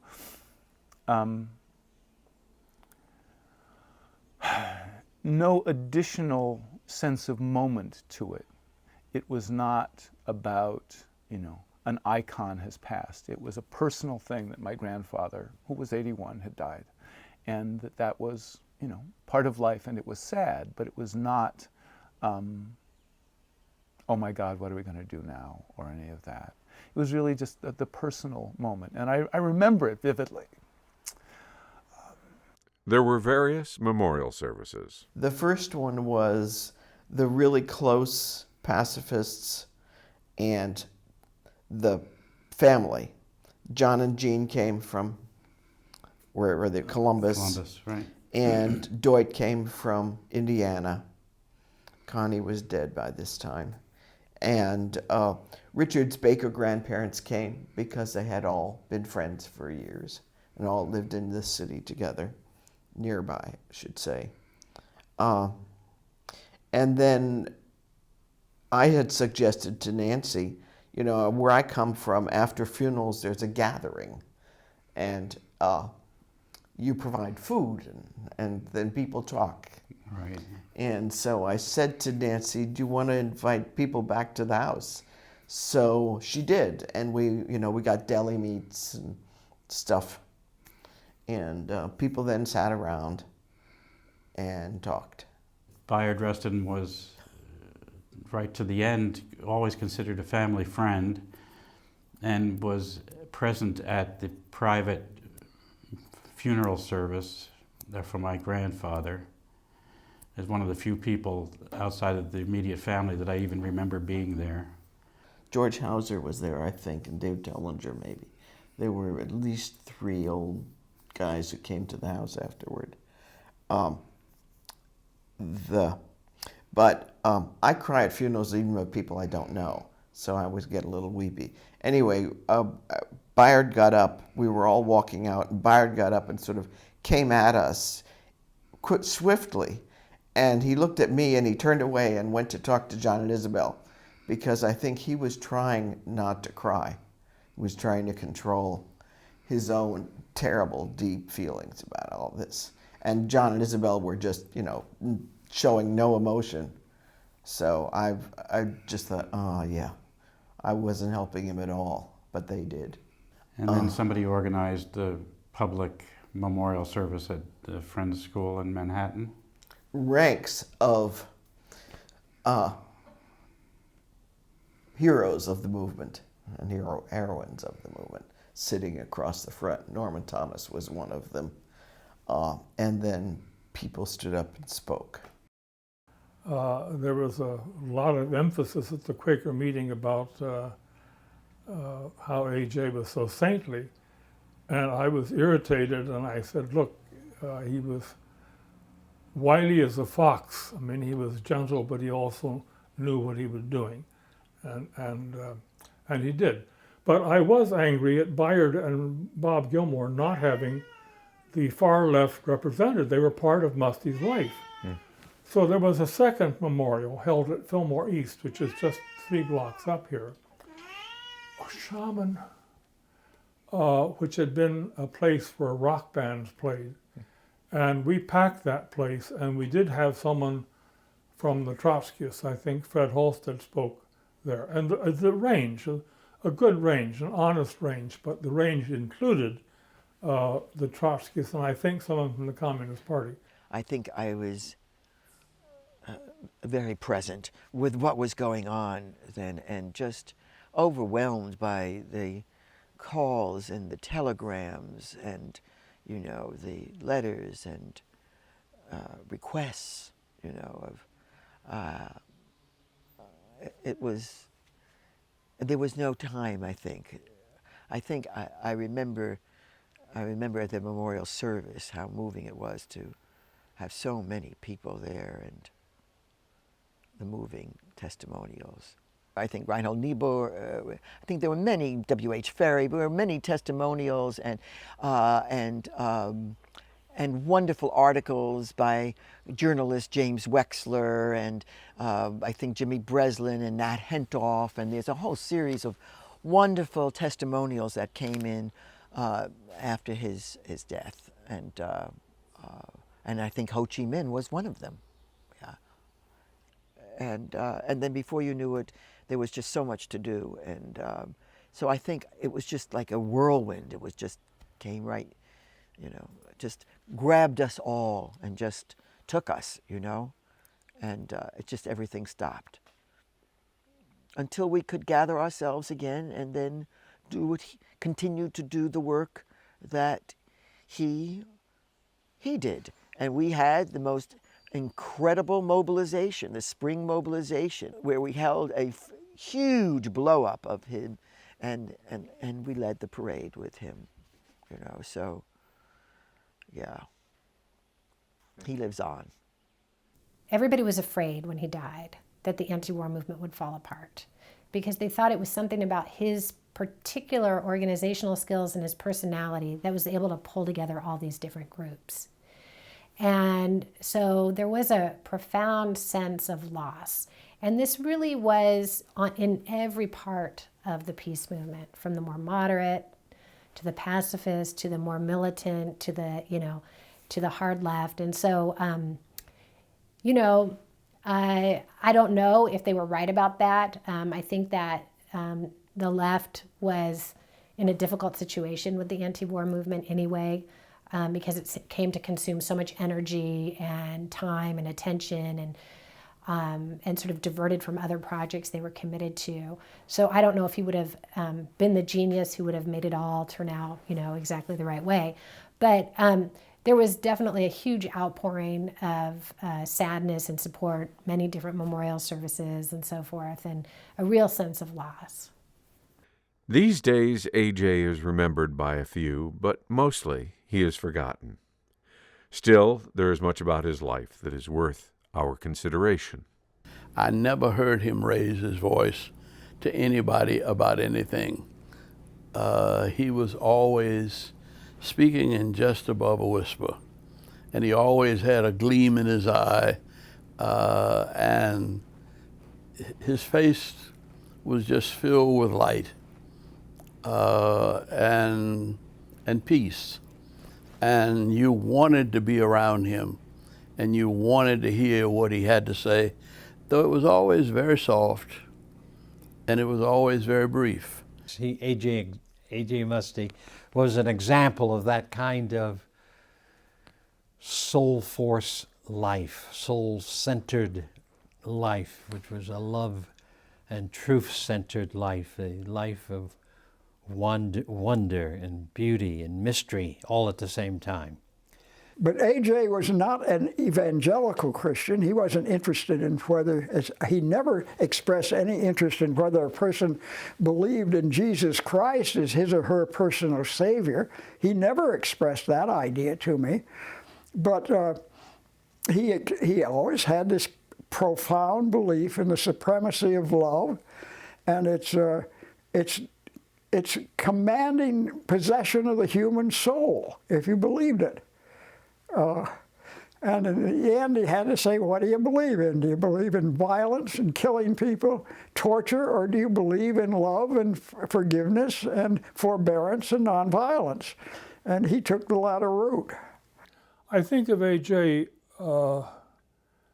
As in some ways more of a mystic, because he never, in the time that I worked with him, and I worked with him very closely over the years, I never heard him make any reference to being a Christian or to the redeeming love of the Lord Jesus Christ. None of those things were ever said by him. Yet it was clear that he was living them. And so I think in this sense, there was an element of mysticism to A.J. Muste.